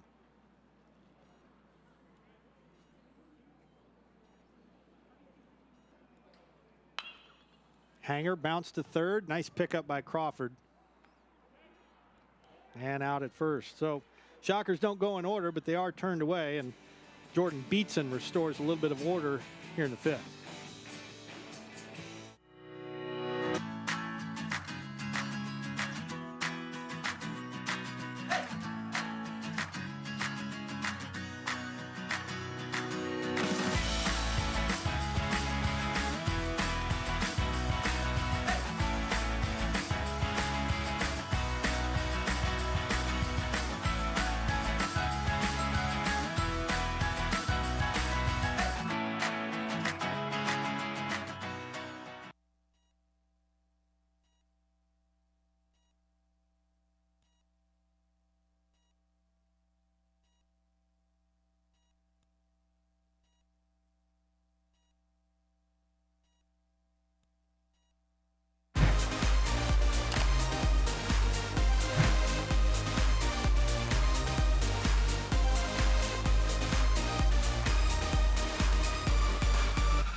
Eight 0 Wichita State. Paladins come to bat in the top of the 6th. 8-9-1 in the order against Liam Eddy. And could we have polar opposite pitching performances today? Seems like Furman's been out there the whole day, and Liam Eddy has barely broken a sweat, if he's even broken a sweat. Yeah, blink and you've missed it. Yep. From Liam Eddy through the first 5 innings. His longest pitch count frame, by my count at least, is 17, and that was a 1-2-3 inning. So that about sums it up. He's been very efficient, attacking hitters and pitching like you would like to see with an 8-run lead. Liam has had 3 1-2-3 innings. Is there anything that will drive a pitching coach crazy faster than leadoff walks or just walks in general with an 8-run lead? No. My guess is no. You can live with the hits. Hits are going to happen. It's hard to score 8 runs without some help. And so if you want to give up some hits, that's fine. But walks and hit by pitches and defensive miscues as well is the only way you're going to let a team back into the game at this point. And I suppose even further than that, being too fine or trying to be too careful with guys that results in walks is probably the byproduct of driving a pitching coach crazy. It's one thing to just lose your command a little bit, but you're trying to strike everybody out or trying to be too fine with an 8-0 lead, then that's just silly. Taplett grounded to third back in the third.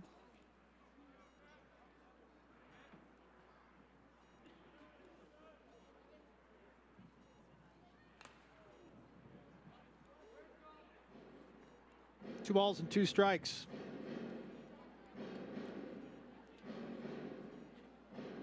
We talked about it briefly, but Liam Eddy really set the bar pretty high for himself virtually from the start. Opening weekend against McNeese, pitched into the sixth, gave up just 2 runs, won that game. Got a no decision against Omaha, but went 7 1/3 in that one. There's another foul ball. Gave up only 1 run in 6 innings against Nebraska on the third. 1 unearned run through 7 innings. I say he got a no decision against Omaha. He won that game, beg your pardon. Of course, he won his first 4. And then that Arlington game, maybe his best. 7 innings, 3 hits, 1 unearned run, no walks.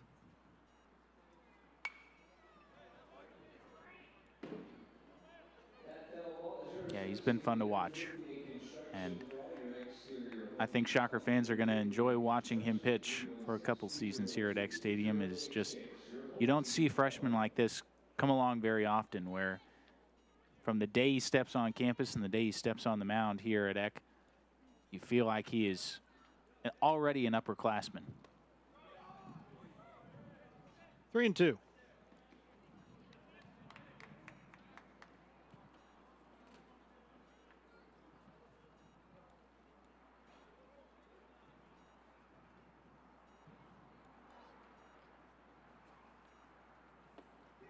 And he lost him, so there's a walk to start the 6th inning.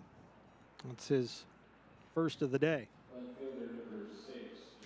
More so than anything there, I think, Denning, you got to give Logan Taplett a little credit. Fouled off a couple of 2-strike pitches and finally outlasted him. Yeah, that's the asterisk to a leadoff walk with an 8-run lead, is that sometimes guys are just going to earn it. Yep. And I thought Liam made some good pitches in that at-bat, and Taplett fought him off.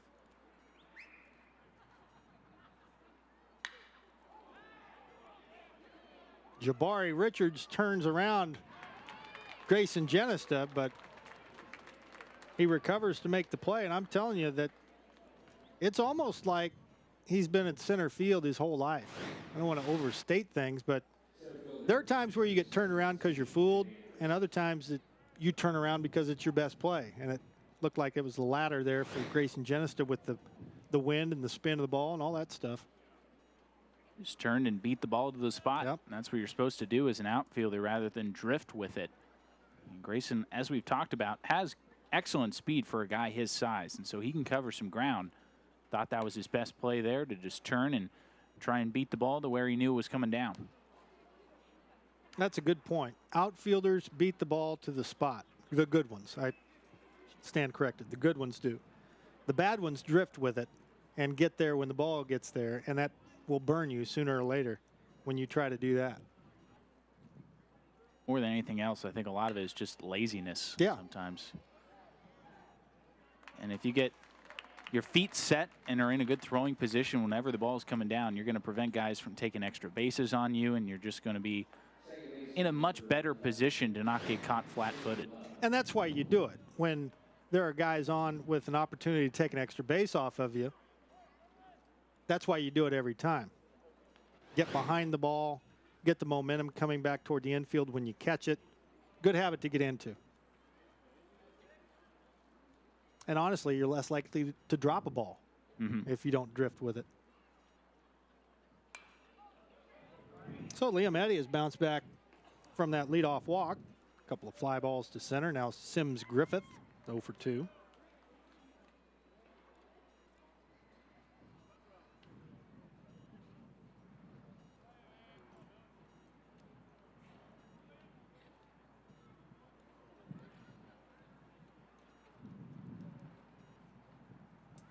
Liam with only 70 pitches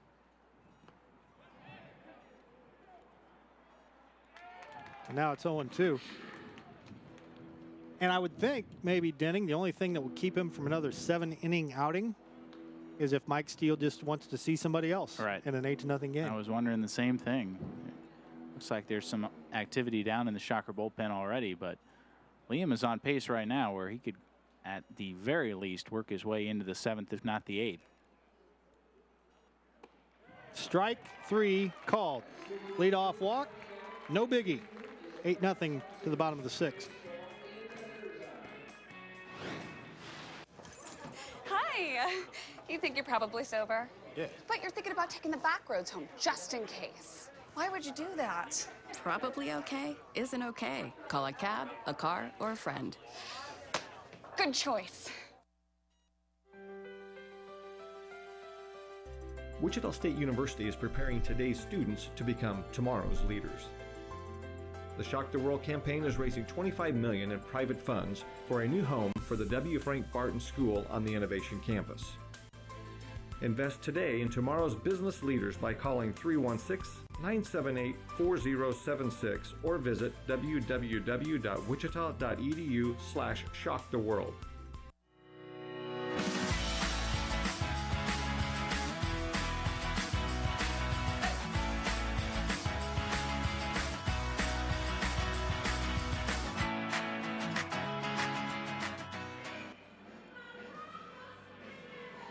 The Shockers back to work in the bottom of the 6th. 2, 3, and 4 in the order. It's been all Shockers, really not only today, but the first game and a half. They win last night 11-1. Shane Dennis, Denning Gehrig here at the ballpark.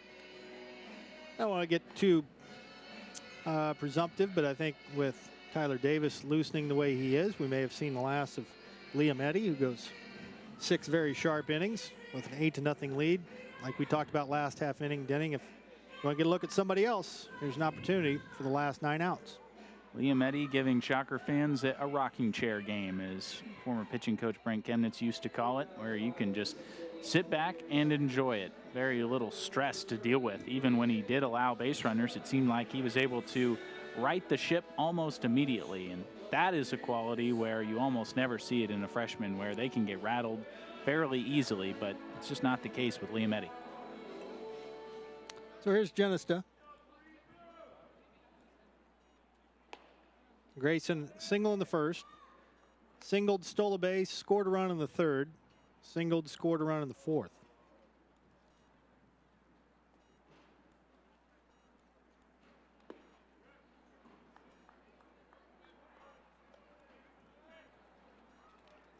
Shockers today, this tells you the difference between these two teams. And today, specifically, Shockers have had 11 runners at least visit second base, if not go on to either be at third or score. Furman hasn't had anybody get to second base. Hard to score from first. Yes. They did it once yesterday, but in general, that is not something you want to keep doing as an offense. It has been an aggregate 19-1 with the Shockers out hitting the Paladins 24-4. Thorough. That is pretty thorough. This trio in the order have really done some damage. Genest is kind of getting beat up today, though. Had a little bit of an issue when he got held up at third in the fourth, which he eventually came around to score on a sac fly. He and Griffith had a little dust up at second base when he was out there earlier in the game. Of course, got kicked in the head by Griffith in the very first inning, accidentally, but still took one to the eye.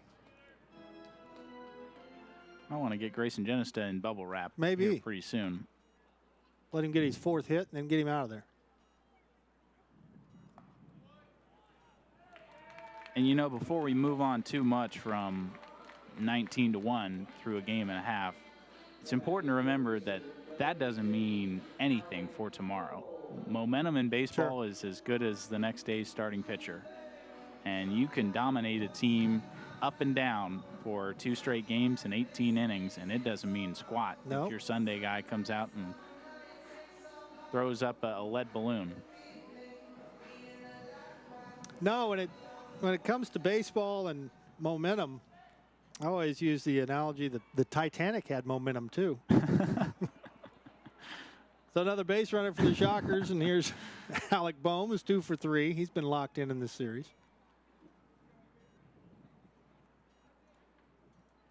Drove in a run with a double in the third. Shockers had a bunch of those. Had a couple of home runs.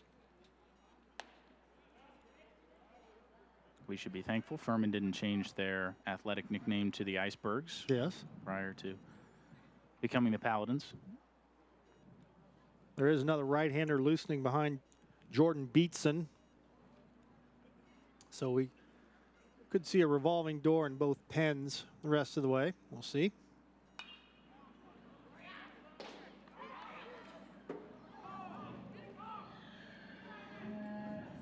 Bohm, a fielder's choice and a steal in first.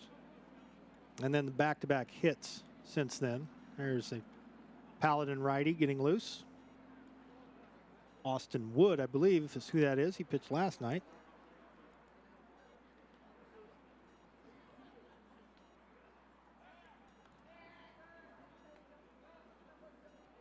Eight nothing, kind of teetering on the edge of hold him on, don't hold him on. I would tend to agree with this strategy for Furman. Game still within reach if you can certainly hit the switch and do a 180. 6-4-3. They finally turn it with Alec Bohm. He's hit, what, Denning, at least 4 potential or 3 or 4 potential double play balls. That's right. Finally turned one. And one of the more difficult chances to do so. It was well struck, but Ebner had to range into the 6-hole to start this one, and a good turn up the middle by Griffin. Garrett Kostis has grabbed a bat. He's going to hit for Paxton Wallace. Wallace finishes with a nice day. Kostis had a nice part of his night last night. Got into the festivities in that 7th inning. So the base is empty, 2 away. Kostis will hit for Wallace.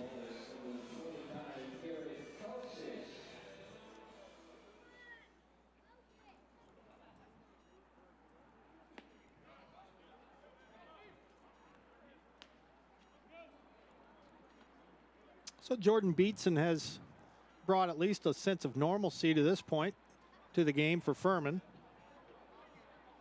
after Grant Sherman really had a rough go of it.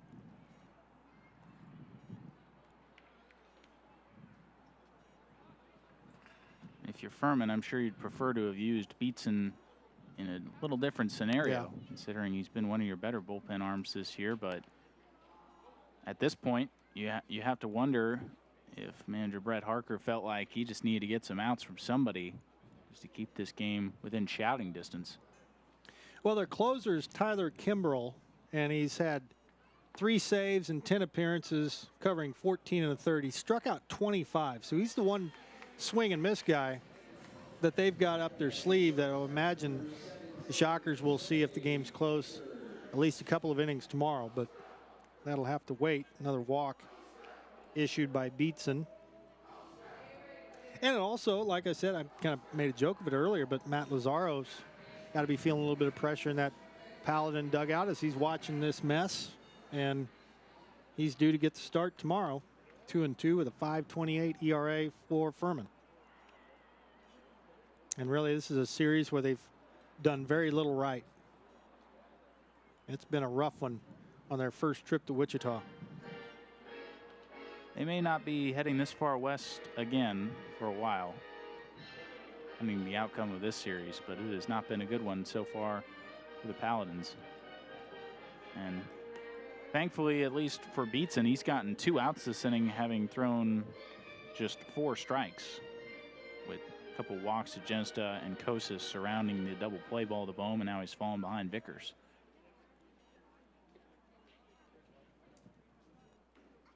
Trey's still hitless in the series. He's 0 for 5. He has driven in a couple of runs.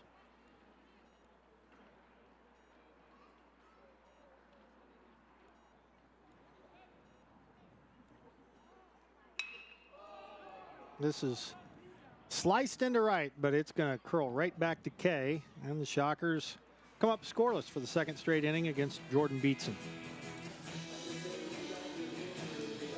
See on page 4 that the projections need to be tornado next Thursday. Seriously? Thursday?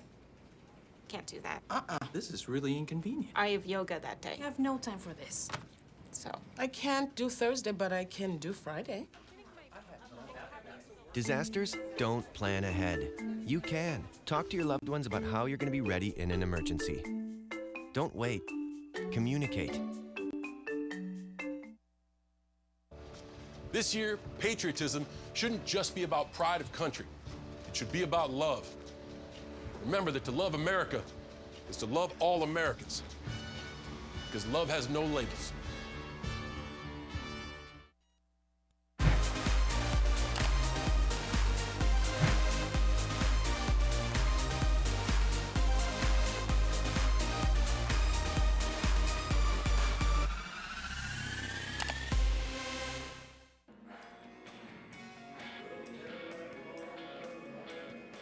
Handful of changes for the Shockers. There's one right there. Tyler Davis takes over for Liam Eddy. Said at the very top of the telecast, Denning, that Liam Eddy would have a hard time walking in the shadow of Cody Hoyer after what he did yesterday, but save for the strikeouts, Liam Eddy may have been even a little bit better. There you see Tyler Davis' season's numbers. Eddy, 2 hits, no runs, 1 walk, 6 strikeouts. Ross Cadena takes over behind the plate. Josh DeBacker's playing first. Luke Ritter is in left. And is that Boyer moving from first to second? That is. So you are up to date as Wichita State has put it on cruise control here in the middle game of the series. Game tomorrow will be at 11:30. Hope you'll join us then. We'll try to dodge some raindrops and get Furman out of town a little bit earlier. And then the Shockers themselves will hit the road. They'll be in Conway, Arkansas Tuesday for a game against the Bears and Central Arkansas. And then league play opens up next weekend. Also a reminder, Thursday, Friday, Saturday for that series. Here's Jake Crawford facing Tyler Davis.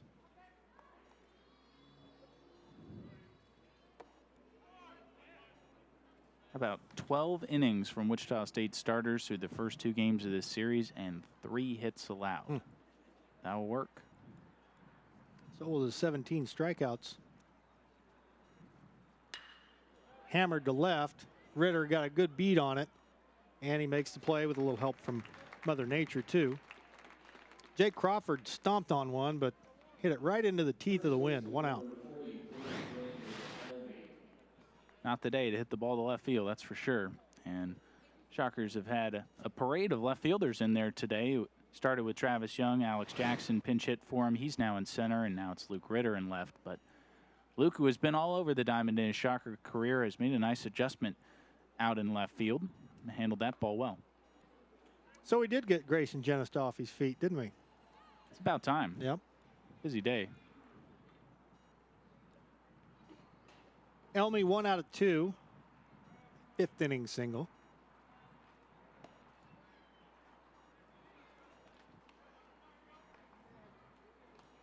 So Eddy, after that hiccup in Omaha, looks like he's poised to win another one. Shockers can hang on to this lead. He'll be 5-0. Little half swing comebacker to Tyler Davis, 2 away. Tyler Davis has been kind of an underrated guy in this Shocker pen so far.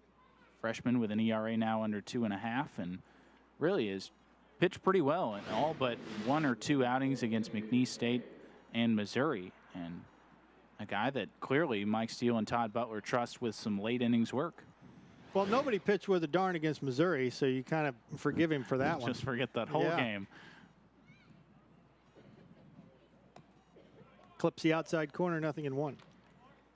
And Ross Cadena is getting some valuable playing time in each of the first 2 games of this series. He's have to bide his time behind Troutwine and to some degree Noah Croft. Look at that changeup. Not bad. 2 quick outs and 2 quick strikes to Landon Kay. Kay is the owner of the other hit. Singled with 1 out in the second.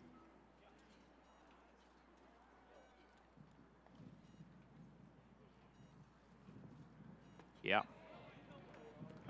I'd throw that again, too. He did, and it paid off. Kay goes down on strikes for the second time.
Austin Wood is going to get the Shockers 7th here. He finished up last night, inning in the 3rd.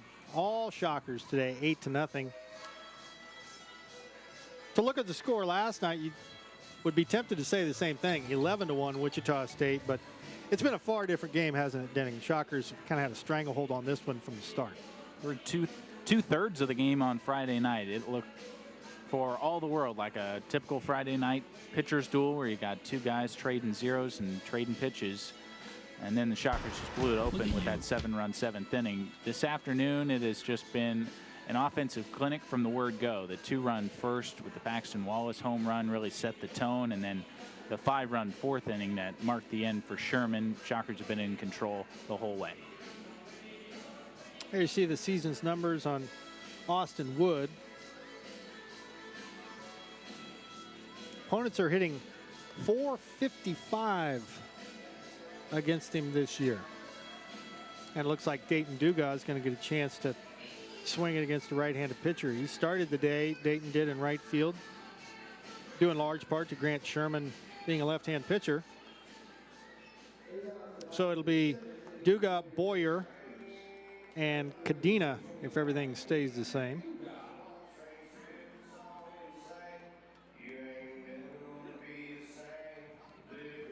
Dugas had a good day. Single, a stolen base, a double, a run scored, 2 out of 3. So Austin Wood, 6'5", 210, sophomore from Colorado. Shockers out hit the Paladins last night, 12-2. They've out hit them today, 12-2.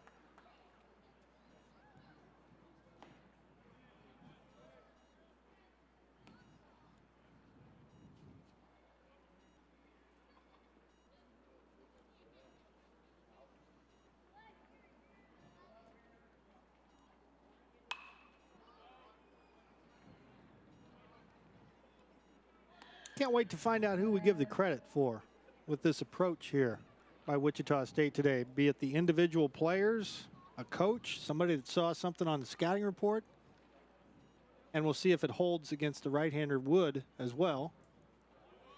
Clips the inside corner 1 and 2, or maybe it's the Furman pitchers that have done it for him, starting with Sherman, who lived on the outer part of the plate, and that basically the Shockers were left with no choice. My guess is a combination of just about everything that you mentioned right there. And I'm sure there was a scouting report that Sherman likes to work to the outer third of the plate. And then it's up to the coaches to really emphasize that. And then it's up to the players to execute that plan. And then it's up to Sherman or whoever happens to throw to stay true to the report. Dayton Dugas fast. He just beat out a routine ground ball that was dropped by Huebner. That'll be E6, but that was basically just a bouncer to short that wasn't fielded 100% cleanly, and it turned into another shocker base runner. They still will not go in order, at least not in the first 7 innings.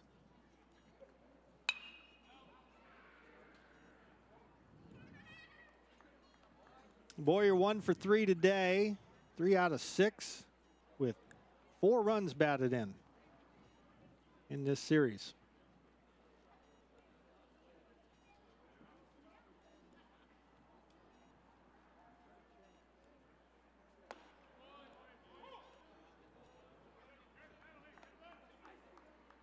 So Eddie goes to first 6. Tyler Davis threw up a 0 in the 7th.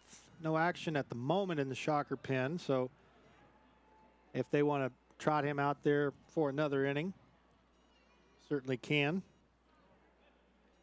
Only threw 8 pitches in the 7th. Wouldn't be unreasonable to suggest he'll get another chance to work the 8th. Passed ball allows Dugas to go to second. Pitch should have been caught. So a runner in scoring position, 1 and 2 to Jordan Boyer with nobody out in Shocker's 7th.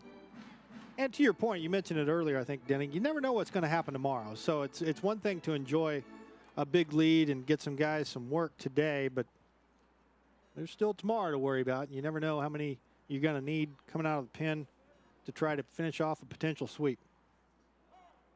And that's why I think it's very important that Wichita State was able to tack on late in the ballgame yesterday, so they didn't have to use Chandler Sanborn.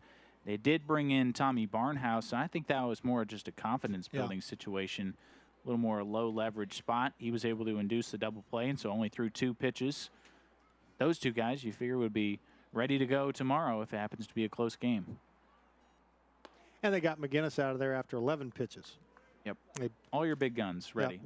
Blew the doors off of the Paladins after Clayton McGinnis came in what at that point was still a ball game. At this point, though, it's getting a little tough to differentiate the big guns from just everybody else down there. Yeah. Your 6th or 7th guy in the pen has an ERA right around 2. Normally that's a problem when you don't know who your big guns are. That means you got a bunch of mediocre guys down there. That's not the case this year with the Shocker relievers. They're all pretty good so far. And I think clearly Chandler Sanborn has separated himself, at the very least, as kind of a fireman role. Yeah. 26 strikeouts in 14 innings, just silly numbers for him in the early going. And Tommy Barnhouse, despite some late stumbles, still has the 3 saves. So those 2 feel like pretty solid in some combination towards the back end.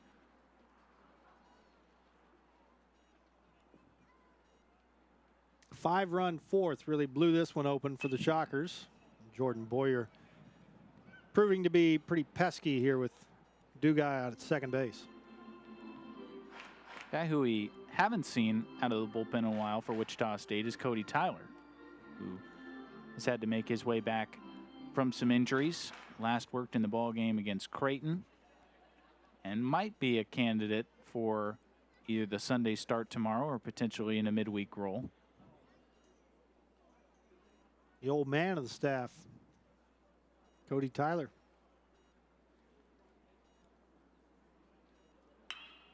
A hanger hammered to left and just foul. Jordan knew he just got out in front of it enough. He started jogging after 3 or 4 hard steps, knew it was going to hook the foul. Still 2-2. Yeah, Tyler in each of his last 2 outings, covering 4 innings, has picked up the win in relief in both. That walk-off game against Texas Arlington, he was the last guy out there. And he's gotten stretched out a little bit more over those last 2 outings. So that's the only thing that makes me think he may be a candidate to get a midweek start or potentially on a Sunday. He was one of the guys that helped bail out Liam Eddy last weekend in Omaha. 3-2. Boyer's working over Austin Wood. Regardless, plenty of options for Mike Steele. I think that's the bottom line. is that it's hard to point to a guy down there and say that's a bad choice to come into this game right now, or a bad choice to get the ball tomorrow afternoon.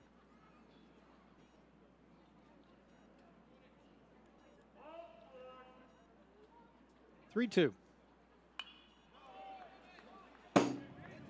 Well, on a sunny, warmer day, you would have had an opportunity at a souvenir that was coming right at your grill. What would you have done? Easy for you to say, I guess, now that the window is clearly closed. Well, just to be clear, last summer I lost a laptop to a similar foul ball, and so my plan of attack right now is something close to the fetal position. Okay. So you're saying if the window had been open, there would have been an unbelievable clatter behind us if it either hits the desk or a coffee cup or Papers your phone's back there. Everywhere. It could have hit that.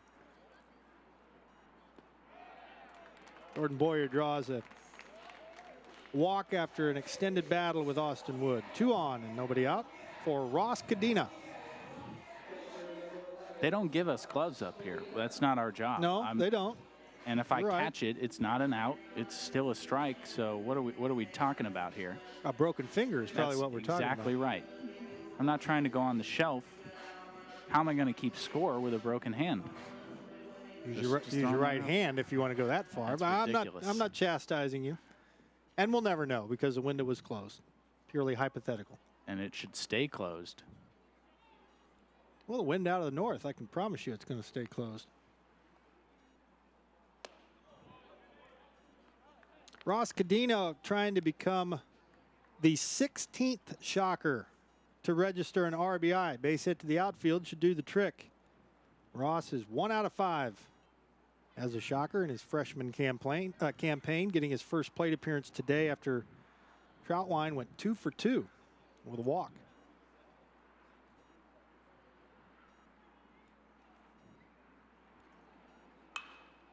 In the air to right.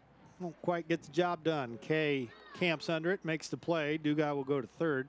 A productive out for Ross Cadena. So another run over there in scoring position. Alex Jackson popped out his first time up there after replacing Travis Young. Cadena still sticking to the approach, though. Driving a fastball the other way and just didn't quite have the strength to get it over the head of Kay in right field, but that's the right idea. If he had potentially shot that ball a little bit more towards the gap, he'd likely have extra bases to show for it.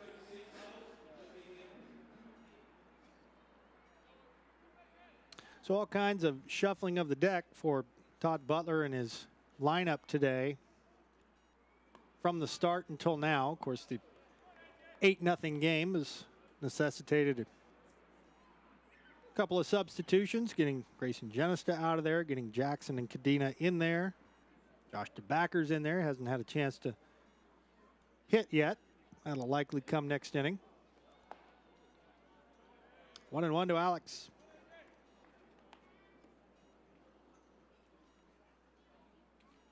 Alex, in a lot of ways, in kind of the same boat as Luke Ritter, where he can play a bunch of defensive positions and hasn't really settled upon one yet. And it's a valuable asset, the versatility, but in some situations when you're not swinging the bat well, and Alex has gotten off to a bit of a slow start at the plate this year, it can come back to bite you, and just the fact that it's hard to pencil your name into the lineup at one spot every day.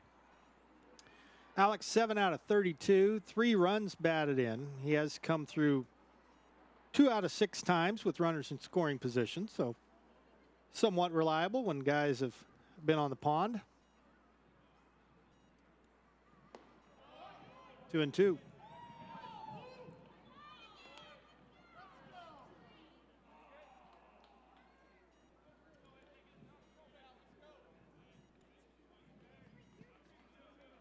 Duga reached on an error, went second on a pass ball, went third on a fly ball. Since then, Boyer's walked.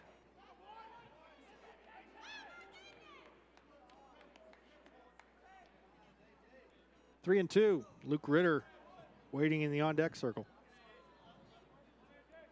Furman dugout doesn't seem particularly pleased with Matt Austin-Fort behind the plate at the moment. But like you said, it's been a frustrating series for Furman.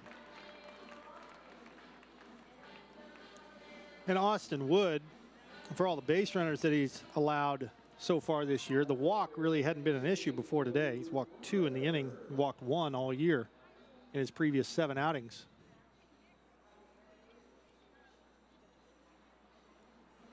Looks like Caleb Davis, pitching coach, will make this trip, although hard to tell the difference between Brett Harker and Caleb Davis in that they're both pitching guys, quote unquote. So here we go with the bases loaded again. And the only other opportunity today in this type of situation, Trey Vickers delivered a sacrifice fly to center field.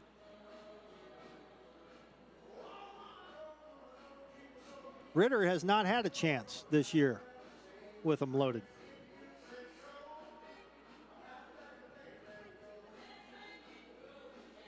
What do you think Caleb Davis is saying out there right now? My guess is throw strikes, but I would have guessed before that non-exchange there would be Austin, tell me when the home plate umpire gets here. But he didn't have anything to say to him.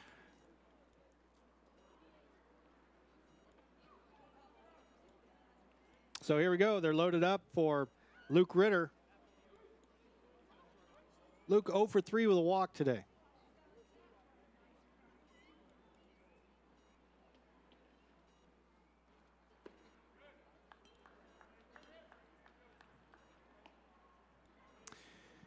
You know, I'm not exactly sure what the coaching staff is, if this game holds, if Brett Harker, what he'll have to say after the game. This has been 2 thorough beatings that his guys have absorbed if this continues. And there's no real one area of the game where it's like, well, we held up our end of the bargain. Now the rest of you guys pick us up. Everybody's just had a miserable first couple of games here in Wichita. You really got to challenge the manhood of your players a little bit. You got to say who's willing to come out and compete. It is just looked like essentially the Furman hasn't wanted to be here, and they have not gotten off the bus at the start of this series. Part of that certainly is Wichita State, and the Shockers have looked great through the first 2 games of this series. They deserve all the credit in the world, but at some point, if you're Furman, you've gotten punched in the mouth 2 days in a row. And yeah. You got to turn around and start giving some shots back. 3-1. So unless Ritter hits into a double play here, DeBacker looks like he's going to get an opportunity to drive in a run. We talked about Cadena.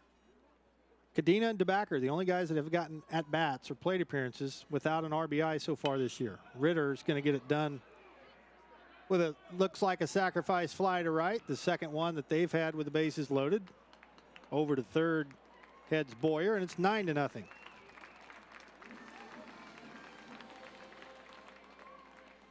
RBI for Luke Ritter. That is number 9 on the year for him. Well, here's DeBacker with runners at the corners, 2 away. Spray chart for Wichita State offense is going to be pretty interesting after the ball game today. Everything to right field, even the outs, even the foul balls. It has been a team-wide approach that they have stuck with from the first pitch of this game. Kay has been busy.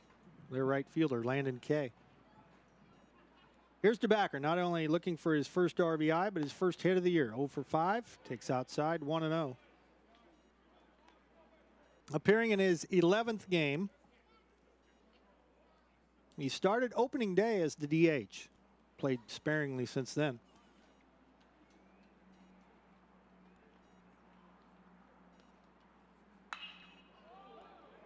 In the air to center, playable for Anderson. And the Shockers will settle for 1. We'll head to the 8th. It's now 9-0 Shocks.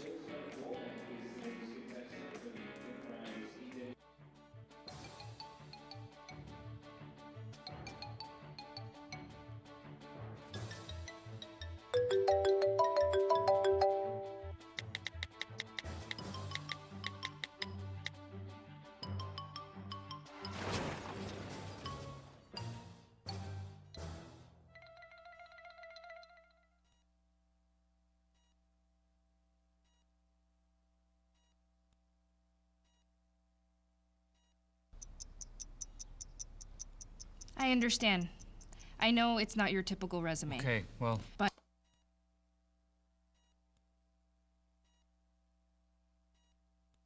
candidate. But I've been working double shifts just to pay for books. I've been raising my 2 little brothers. I'm determined, driven, motivated. Isn't that what you're looking for? Look beyond the resume and discover new ways to develop great talent at gradsoflife.org. Brett Haven here to lead it off here in the 8th inning. All Wichita State today, 9-0 Shockers. Scoring in the 1st, 3rd, 4th, and the 7th innings.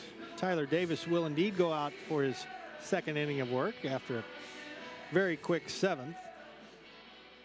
Huebner, Alley, and Taplett are scheduled hitters for the Paladins here in the top of the 8th.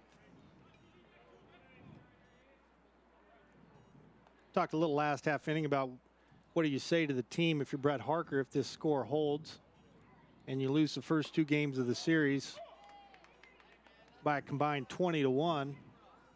And with that early start time tomorrow, 11:30, I think the number one thing that maybe you do, and I don't know about Brett Harker's attitude or opinion, these sorts of things, but skip batting practice would probably be the first thing. Sleep in a little bit and change something up. But with it being that early, I'm not sure if either team would hit. Shockers would be scheduled to hit at 9:30 tomorrow morning, which isn't crazy early, but earlier than you used to, that's for sure. So correct me if I'm wrong on this, but isn't that early Sunday start time going to be something that the Shockers will deal with a couple of times as they head into American Conference play because teams fly a lot more? Yep. And so with getaway days, you got early afternoon flights to get to rather than just hopping on a bus. Correct. Little limp line drive to DeBacker, one away. And we're not talking about charter flights here. We're talking about commercial ones that you can't miss. So Trent Alley 0 for 2. Fly to right, pop to first. So in that sense, it'll be good practice for Wichita State. Getting up early, playing a Sunday ball game, and I think most importantly, keeping the same level of aggressiveness that you've had through the first 2 games, because it's probably pretty easy as a team to think, well, we've handled this squad the first 2 ball games pretty comfortably. Come out, you don't have that same killer mentality, and it can come back to bite you on a Sunday. Well, the Shockers, I'll say this, have had good practice in dealing with these situations because they've polished off most of the teams that they've played after they've beaten them the first 2 games, Nebraska being the exception. They swept McNeese. They swept Omaha, although the last 2 games were part of a doubleheader. And they swept Arlington. So whatever Todd Butler's message has been, whether he's felt like he's had to drive home a point or not, or leave it up to the veteran players, because goodness knows he's got plenty of those. Whatever they've been doing, it's been working. And it looks like whatever message it will be the same one for tomorrow morning. Good problem to have, wouldn't you say? Yes. Make sure you guys are focused enough to get a sweep. And I would think it would be even more magnified, and all due respect, if the Shockers were still in the Valley, because I know that from the last handful of years of following this program, if you win the first 2 games in the Missouri Valley Conference, it's imperative you finish off a sweep, no matter who you are. But moving to the American and conferences like that, sweeps just don't happen all that often. So you're happy just to win a series. And then when you win the first 2, if you should happen to do it in the American, then you get greedy and hope for a sweep. But if you don't get it, that's not a bad trade-off. Win 2 out of 3, no matter who you're playing. Yeah, the sweep is gravy as you make your way up in terms of conference difficulty, and especially you hear this all the time in the ACC and the SEC, where if you win a series on the road, you're just happy to get out of Dodge with 2 out of 3, and to sweep on the road, almost impossible. You almost never see it. But in Wichita State's case, now that they made their way into the American, you get these chances to play teams that are going to be consistent NCAA regional teams, and your goal should always be to at the very least, take 1 out of 3 on the road and win your series at home. And if you can do that consistently, in addition to the non-conference schedule that the Shockers have put together, you put yourself in a great position for an at-large. Everything else takes care of itself. Yeah, funny you bring that up because Sammy Esposito, who came from South Carolina, and of course Todd Butler, who came from Arkansas, said the exact same thing. The exact same thing going from the Valley to the American. Try to win a series, don't get swept. That's what you're looking for. Baseball is just such, in the way that you view win-loss records and RPI, it's so different from college football and college basketball where you're going to lose some games just because of the nature of the sport. You play so many more times. You get to see the same opponent multiple times. And so it's okay to lose games. But as long as you can control the controllables, take your 2 out of 3 when you get the opportunity, and then the occasional sweep, you'll be in fine shape. Jabari Richards 0 for 2. Hit a comebacker and flied to center. Todd Butler's going to make a quick pitching change, and he's going to take the opportunity here to try to get Trent Allen some work. And we'll tell you about him when we come back. Look at you. You're at the top of your game. You're unstoppable. Nothing can throw you off track. Wait, is that your car? Uh-oh. Yeah, I saw that coming. That will throw you off track. You're looking at around 10 grand in fines, legal fees, and increased insurance rates. Let's try this again. Smart move. Because buzz driving is drunk driving.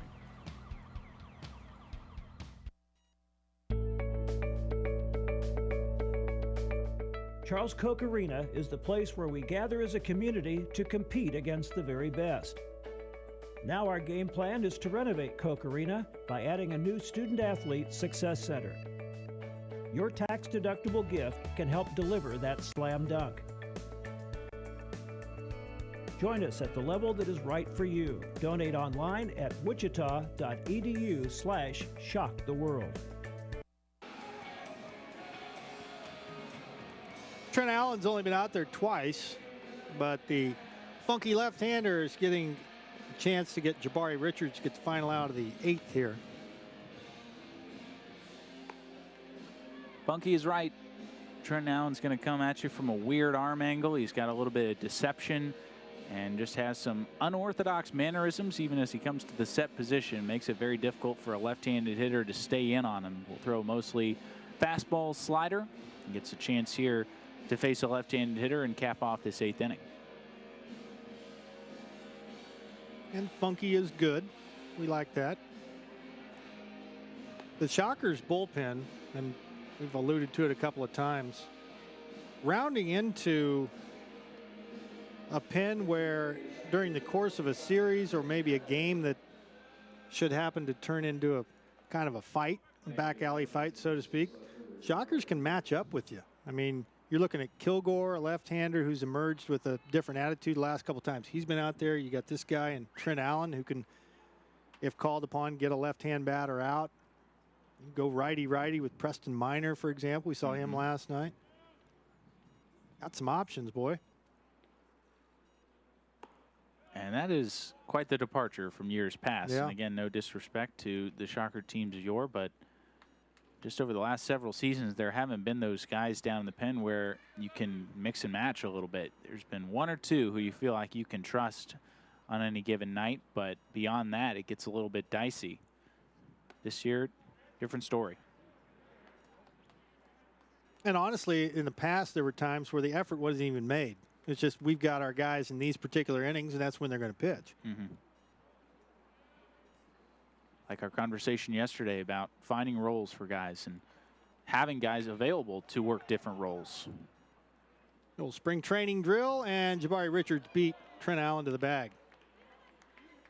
Not exactly sure there was much more that Trent could do. He wanted to make sure that DeBacker was going to be the one to make the play, and then had to find another gear and couldn't beat Richards to the bag. So he'll get another chance, and Anderson, also a left-hand batter. Yeah, it's just Richards being faster than Trent Allen, I think. Not really mishandled on either end. DeBacker did everything right. But Richards, as a left-handed hitter, was getting down the line in a hurry anyway. That swing kind of took him out of the left-handed hitter's batter's box to begin with, so he got a good start.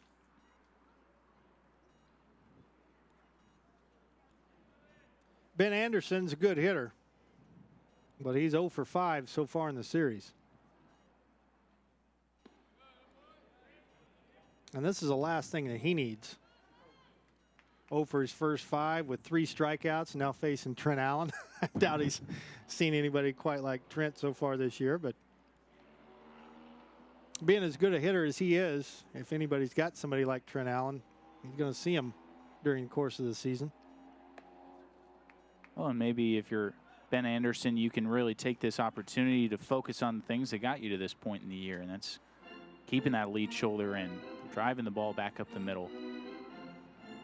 You just have to really focus on doing that against a guy like Trent Allen, because it's going to be funky, it's going to be deceptive, and it's going to look like it's coming at your ear hole.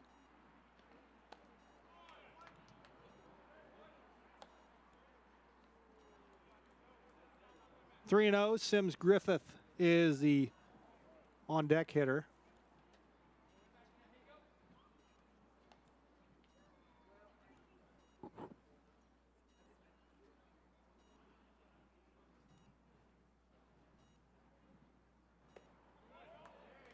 Three and 1.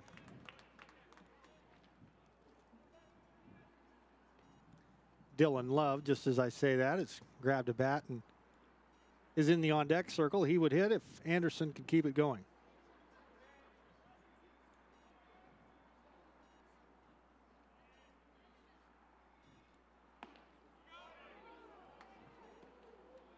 So they're loaded up.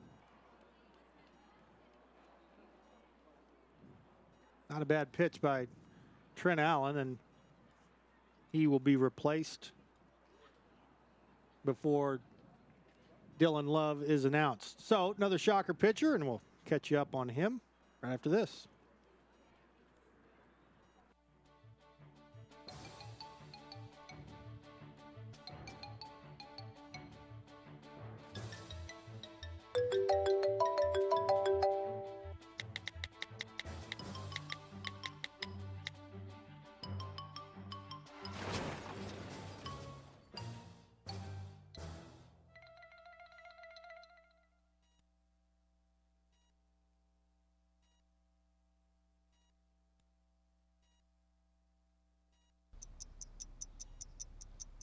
I understand. I know it's not your typical resume. Okay, well. But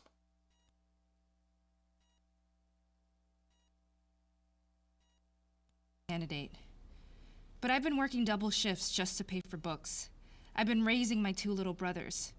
I'm determined, driven, motivated. Isn't that what you're looking for? Look beyond the resume and discover new ways to develop great talent at gradsoflife.org.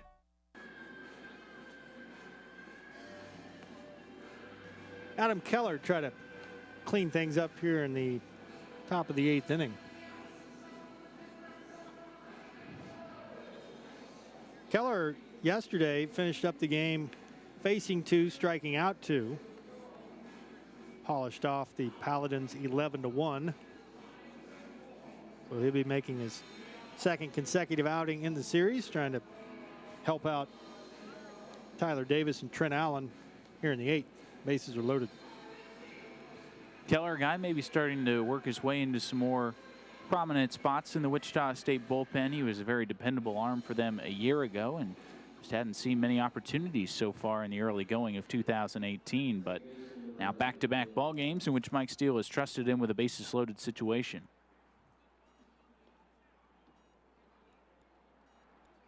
Dylan Love appeared last night late.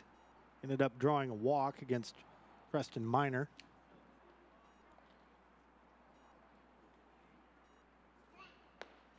It was after the walk to Love that Keller was summoned, and he struck out Deion Sanders and Trent Alley to end the game. Adam Keller, formerly of University of West Virginia.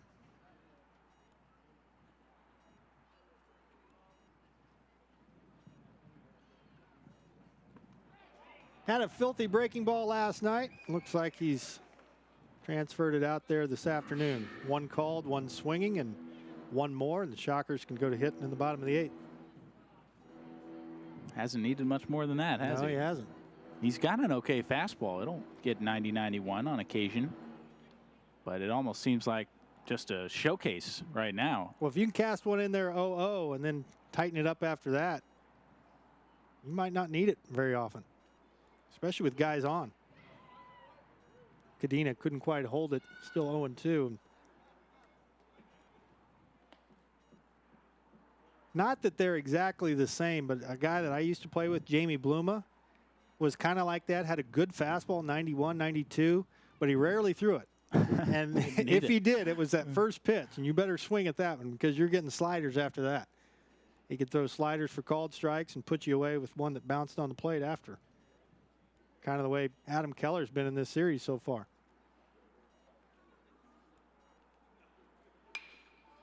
That one was left up, and 2 runs are going to score.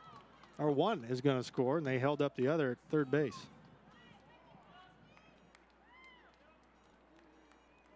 So Love took advantage of a mistake.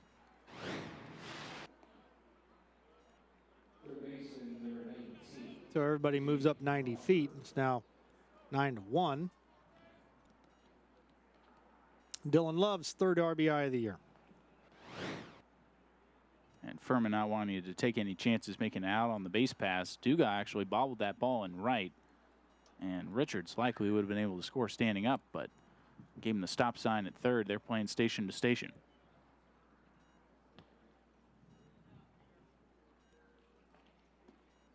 And I doubt Duga would have had much interest in throwing to home plate, even if you send him, but. Up 9-1, you throw that ball into the middle of the diamond and take your chances from there. Yeah, you let Richards score, but he was held up. So that run will be charged to Tyler Davis.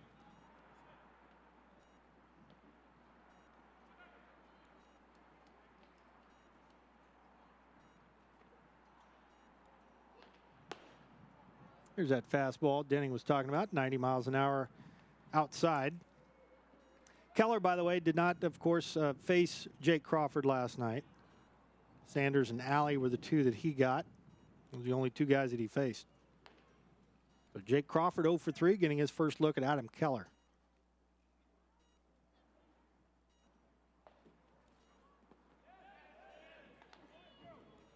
Two and 1.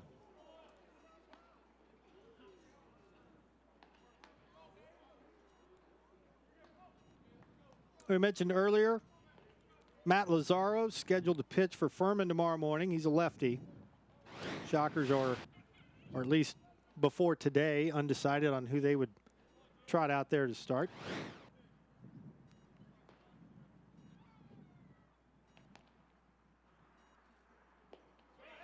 Two and 2.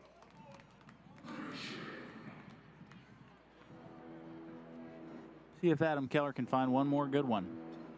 Furman putting together by far their best offensive rally of this whole series. 4 consecutive runners on base. It's been hard to find 4 runners, period, for them through the first 16-plus innings of this series. All after 2 were out here in the 8th. So it started innocently enough on Taplett's single.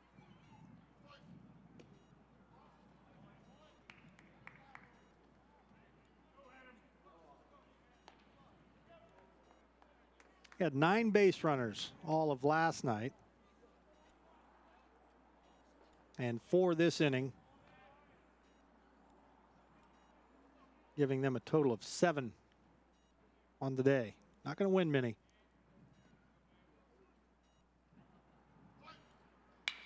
Keller went after him, and Crawford got him. Now 2 are going to score, and it's going to be 9-3. So Jake Crawford brings in 2 with a 2-run single to left. And those 2 runs charged Trent Allen. So that'll muddy up his ERA a little bit. Brandon Elmy, 1 for 3 today. He'll come up with 2 on and 2 out, and that's 5 in a row that have reached after the first 2 were retired. And you hate to see this if you're Wichita State, not necessarily for this afternoon's ball game, which is still comfortably in hand, but we saw this in the Nebraska series when the Cornhuskers got a couple of runs late in the 9th inning of the Saturday ball game, and then it seemed like that momentum kind of carried them over into Sunday. And I know we talked about how it's hard to translate momentum from game to game in baseball, but if you can give an offense just signs of life for a team that has not been swinging the bat well at all, if they can have some success, that can make guys feel good swinging it the next day. To your point, the opener in that Nebraska series was 9-1 Shockers. The middle game, the Shockers won 6-3, but they got a 2-run home run in the 9th in that game that was 6-1 at that point. And then the next day turned into a brawl. It was 10-9, and Nebraska pulled it out in the 10th inning, getting a couple of home runs late.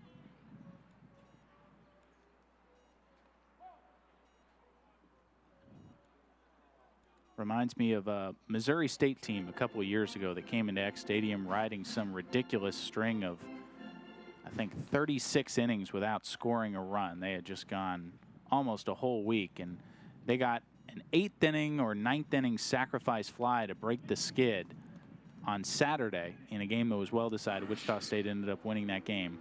And then the next day they came out on Sunday swinging it like they've been hot all year. Yeah. Never know what it'll trigger. So still a little bit of work left to do here in this one. All 3 of the runs for Furman coming in this 8th inning after 2 were out. And Keller finally gets final out of the inning, gave up a couple of hits. And Furman rings the bell 3 times, with Shockers still up by 6. Todd's a great guy. I mean, look at him. What a sweetheart. Attaboy. Wait, Todd, what are you doing? How totally selfish and un-Todd-like of you. Come on, Todd. Come on, man. Wichita State University is Shocker Nation. We exceed expectations, push boundaries, seize opportunities, and move boldly ahead. We are student-centered and innovation-driven. It's who we are. Our vision is simple but powerful. Create, innovate, collaborate, and celebrate. With one unifying purpose: to shock the world.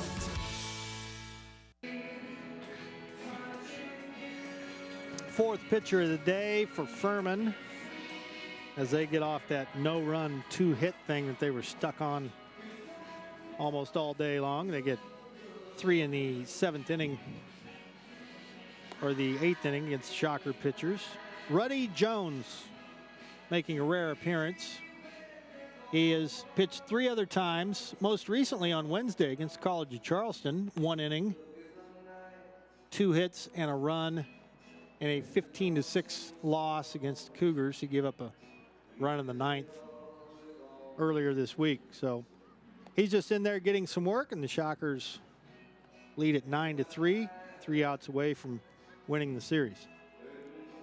The 2 numbers that'll jump out to you about Ruddy Jones, they're both large numbers. One is that he is 6'6", 215 pounds, and the other is the ERA, which is just up over 32. So one of those numbers I'm sure he would prefer to reduce here in the bottom of the 8th. It's not his height. And 8 base runners and an inning and 2/3, rather inflated. Also not ideal. So it'll be Bohm, Kosas, and Vickers. Those are the scheduled guys in a 9-3 game. Alec working on a pretty good day, 2 out of 4. And now in the series, gone 2 for 4 in each of the first 2 games. Saw the batting average slip just a bit, but at the moment 356, so still hefty with the 20th run batted in that he collected in the 3rd. His 7th double of the year. Ruddy Jones bends one in there for a strike. Ruddy Jones, native of Georgia. Fair amount of Georgia kids on the roster.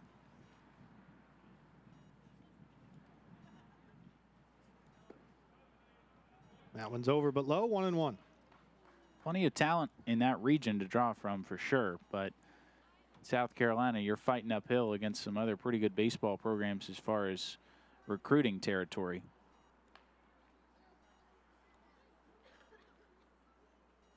I would imagine that's similar to the state of Texas. On one hand, you got a ton of good players down in Texas, but you got a lot of good programs down there too to wrestle these guys away from. And you mentioned one of the real underrated ones in South Carolina, College of Charleston, who's been sneaky good for a long time now. And, of course, Brett Harker, an alum. But then you got South Carolina, which, of course, has all the national championships, and Clemson. We'll be fighting tooth and nail for any talented player you happen to come across. And then when you're talking about these kids, if they get out of the state of Georgia, you got Georgia, Georgia Tech, Georgia State, Georgia Southern. Doesn't get much easier, does it? There's no shortage of places to go to play.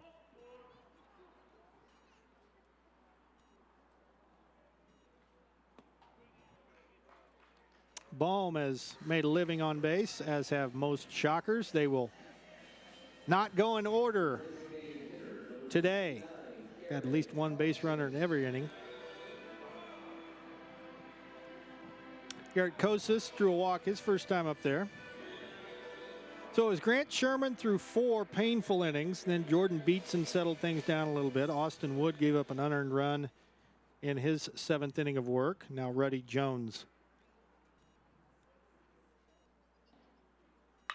Kosis, top spin lob to right field for a base hit. The Shockers are back at it once again. Hit number 13 for Wichita State today, and Garrett Kosis. This is a guy that you're going to have to look, if you're Todd Butler, a little longer and harder at and see where we can fit him in. No kidding. It is fun to watch him and Paxton Wallace swing the bat, and these are 2 freshmen who are just fighting tooth and nail to get a foot in the door somewhere in the lineup. It's just hard to find at bats for him with the way that Mason O'Brien's been swinging it at first base, but you got to get these guys chances. Kosis, my goodness. Limited opportunities, but when he is out there, you almost expect him to hit the ball hard. Here's Vickers. And a hot shot that gets past the shortstop. Hebner couldn't figure out how he wanted to play it. And by the time he did, it got past him. So Vickers is at first. Just like that, Bohm scores, so they get one of the runs back. Well, this is a missile from Trey Vickers, picking on a first pitch into the backhand side of Hebner. Just let it skip under his glove and into left field. The Shockers into double digits and runs for a 2nd straight ball game, and they'll get a chance to get Hunter Gibson off the bench to swing it now. So Gibson will hit for Dugas. And I think that's going to go as a hit for Trey Vickers.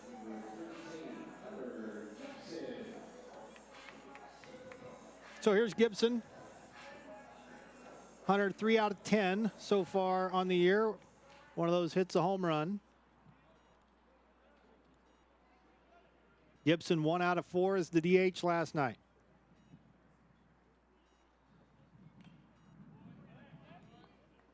You talked about that ERA that Ruddy Jones was hoping would be one of those numbers that goes down. Going in the wrong direction right now. Not so far. Although if he only gives up 1 in this 1 inning, it will go down. That's right. Or 2. Or 2. Or 3. Or 3. Baby steps. That wild pitch won't help. Now 4 runs, that'll be a problem. Yeah. But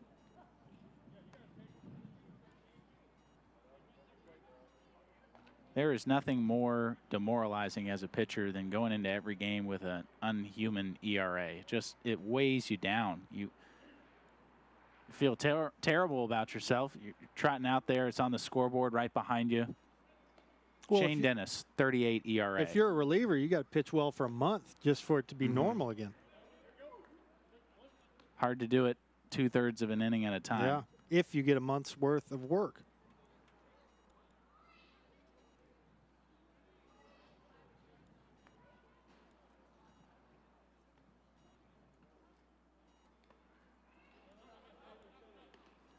And I think Garrett Kosas had mercy on Ruddy Jones and his catcher right there by not trying to score from third. This game is certainly not over, but to give Gibson an opportunity to drive him in here probably is top of mind for Kosas. And he didn't want to run into a potential out at home plate either. Got to be 100% sure. And that'll do it, and everybody's safe. Likely to be a scratch single for Gibson, as Griffith, the second baseman, had to range far to his left. 2 more for the Shockers, and still nobody out. Well, at the very least, it was going to be 1 in and 1 over, which is exactly what you're trying to do for Gibson. Bouncing that one to the right side, and Griffith just saw it pop in and out of the mid. It has not been a strong defensive showing for Furman in this ball game.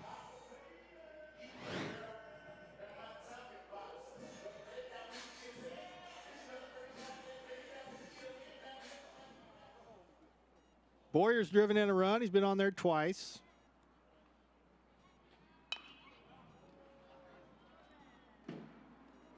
So the Shockers get 2 of them back. Gibson with a hit and an RBI. That's now 3 hits and a walk given up by Ruddy Jones. And it's looking more and more like it's not getting better for him this year.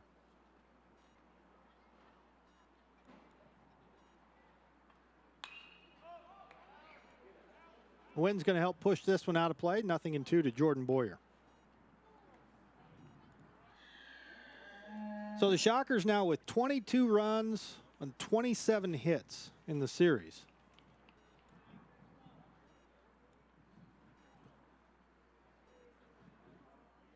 Lonely feeling right now in that Furman bullpen. Mm-hmm.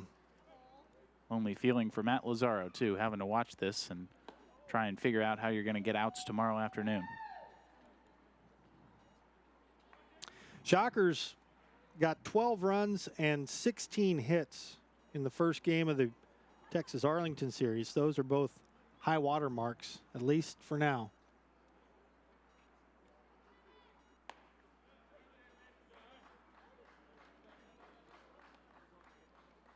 Andrew Holweger was that left-hander you saw just a moment ago.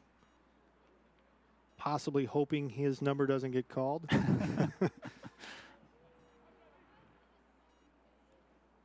You don't exactly fight to the front of the line to get into a buzzsaw like this. Right underneath the feet of Trey Vickers. Still 2-2. This 8th inning will do well to get some of the taste out of the mouth from the top half of this frame. What had been a relatively clean ball game for Wichita State pitching fell apart just a little bit there with 2 outs, but the offense picking up right where they left off. It has been a thorough performance from the bats today. Well, I think mostly what you'll be pleased about is the defense hasn't fallen asleep for Wichita State, even in a runaway game, which has really been decided for a long time now. Very easy to start to have the concentration wane just a little bit, especially when there's those half innings that can seem to drag on. Shocker defense has been solid, and really not just in the series, the whole season, stretching back into last season.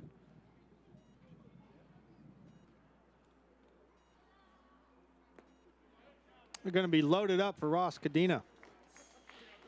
Boyer walks again.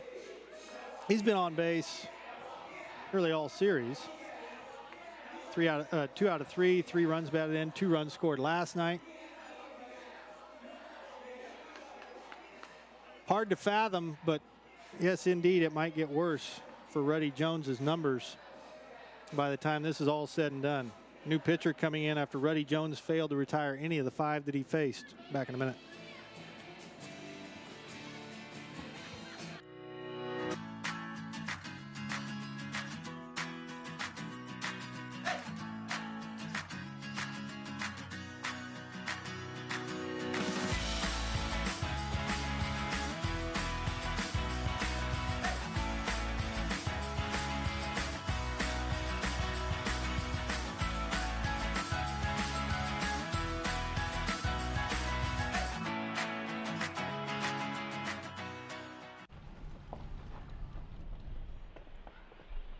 Got a quarter?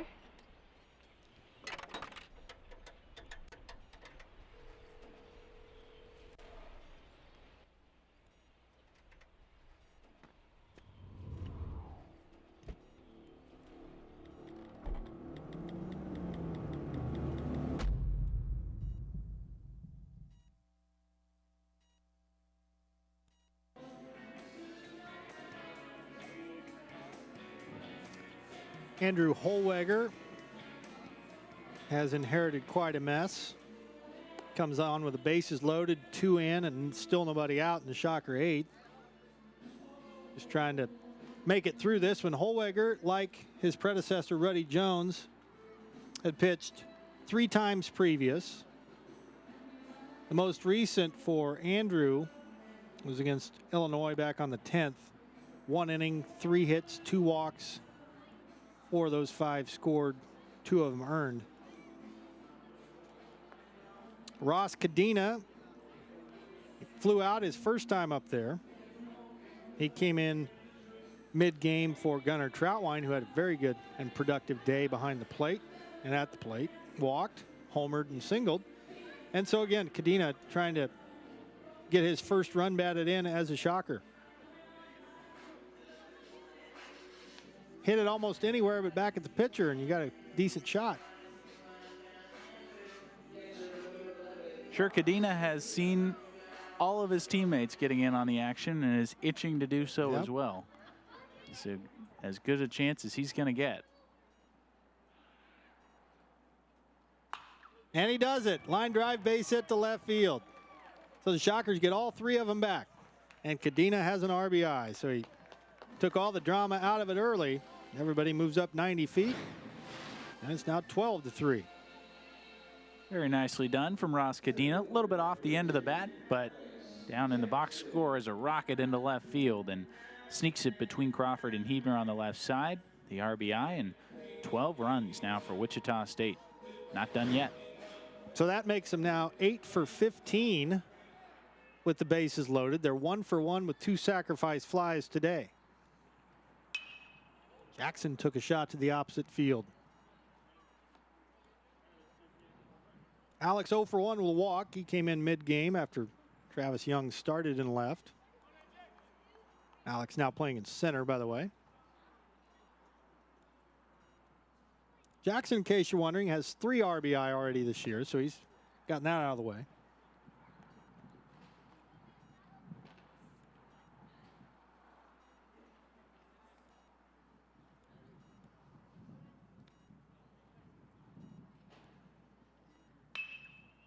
Hit to second, might be 2.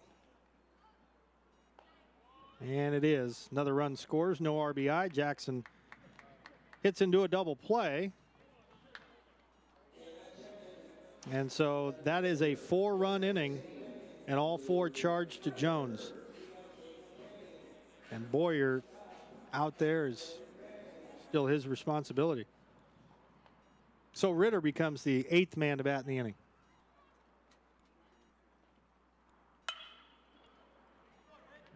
(14-3). Luke Ritter gets his first hit.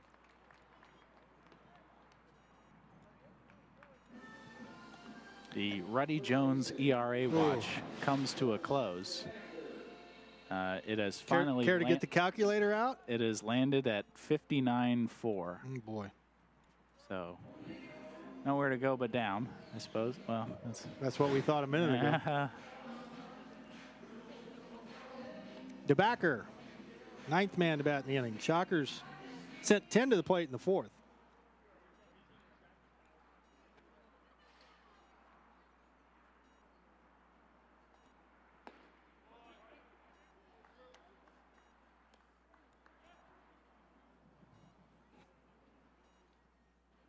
So not only did the Shockers erase the 3 that they gave up in the top of the inning, they add on 2 more after that. It's now a season high in runs and hits in a game for the Shockers. And they have absolutely pummeled Paladin pitching this weekend. 29 hits and 25 runs.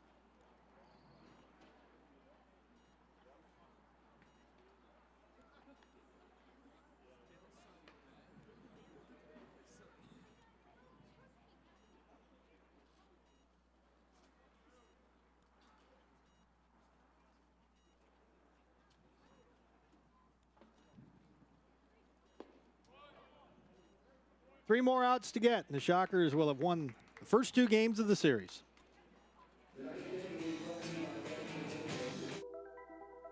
Todd's a great guy. I mean, look at him. What a sweetheart. Attaboy. Wait, Todd, what are you doing? How totally selfish and un-Todd-like of you. Come on, Todd. Come on, man. Wichita State University is Shocker Nation. We exceed expectations, push boundaries, seize opportunities, and move boldly ahead. We are student-centered and innovation-driven. It's who we are. Our vision is simple but powerful. Create, innovate, collaborate, and celebrate. With one unifying purpose: to shock the world.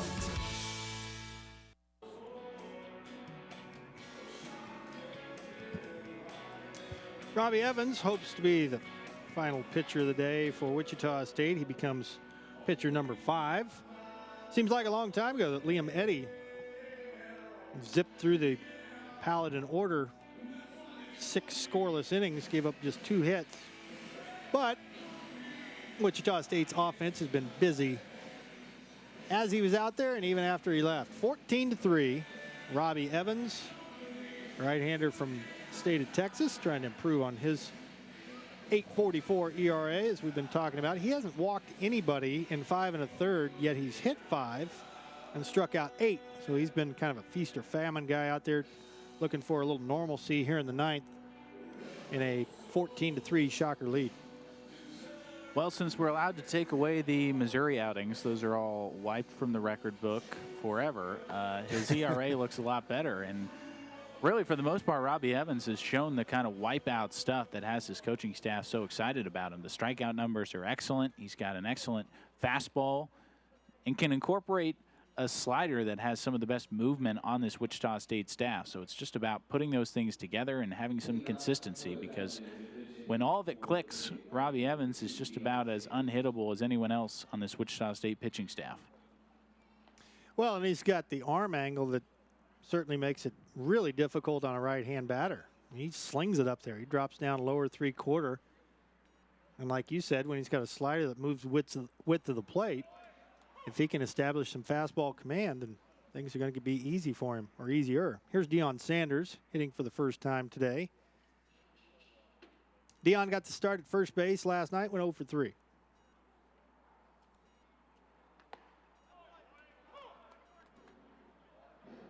And if he can do that, Robbie Evans puts himself in a great spot. If he can throw fastballs 4 strikes to get to that slider where he can use it as a put-away pitch rather than as a get-me-over. Or that. That'll do. Give you the jelly leg if you're a right-hand batter and it starts off at your hip. So there's 1 strikeout for Robbie Evans. That's 9 for Shocker pitching today.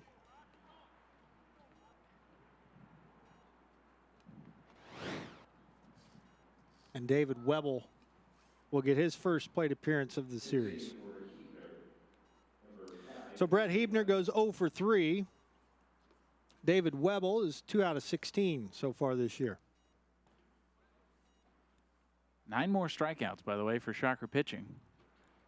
1 away from being right on line with their season averages. Just thinking that. And something we haven't talked about as much is that the hitters have only struck out 3 times. That's a good way to put up a bunch of runs and a bunch of hits. After striking out only 4 times yesterday. You put the ball in play, good things are going to happen. Not necessarily 17 hits every time, but good things.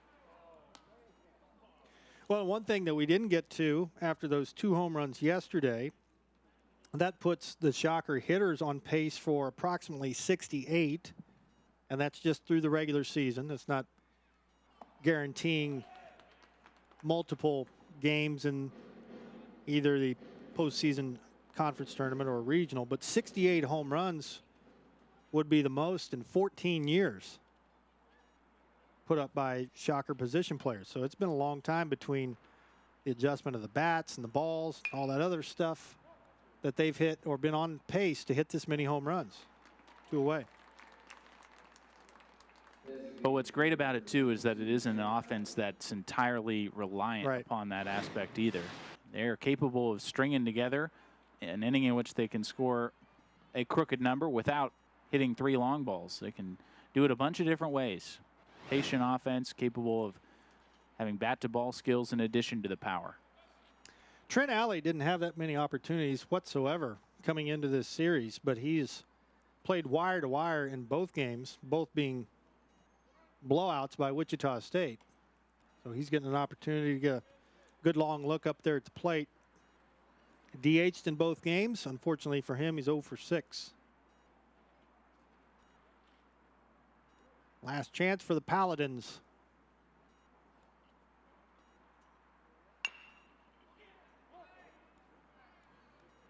And the Shockers have won the first 2 games of the series. So a very familiar refrain. They'll again be going for the sweep. They're now 12-1 at home. Denning and I will be back with some final thoughts right after this.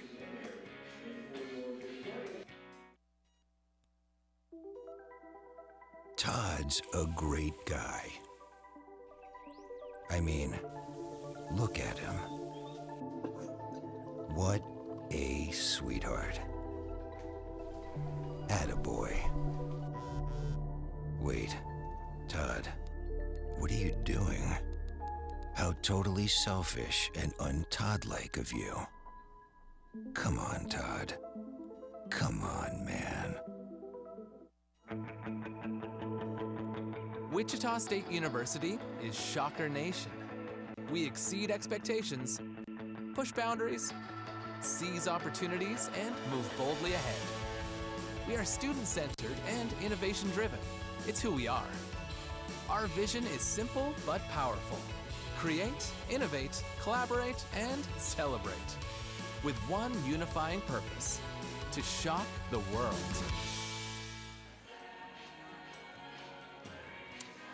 11-1 and 14-3. Shane and Denning back here at X Stadium. Hard to find fault, really, Denning, in any area of either of the first 2 games of the series. Offense, defense, pitching, it's all been good for the Shockers so far. I think the starting pitching, though, deserves a special star with Cody Hoyer yesterday, Liam Eddy today, allowing just 3 total hits. Eddy picks up the win, goes to 5-0. The freshman just having an outstanding season, and the bats, of course, carrying him. Plenty of support with the 14 runs on 17 hits. Not much really that you can point to and say that's a problem right now. Just a lot of things clicking on all cylinders. A lot of guys in there. Position players are hitting like they know what's coming. They have really battered this Furman pitching staff through the first 2 games of the series to the tune of 25 runs. They'll go for the sweep coming up tomorrow morning. Hope you'll join us then, 11:30 here on WSU-TV. For Denning, I'm Shane. Thanks for watching. Shockers will go for the sweep tomorrow morning.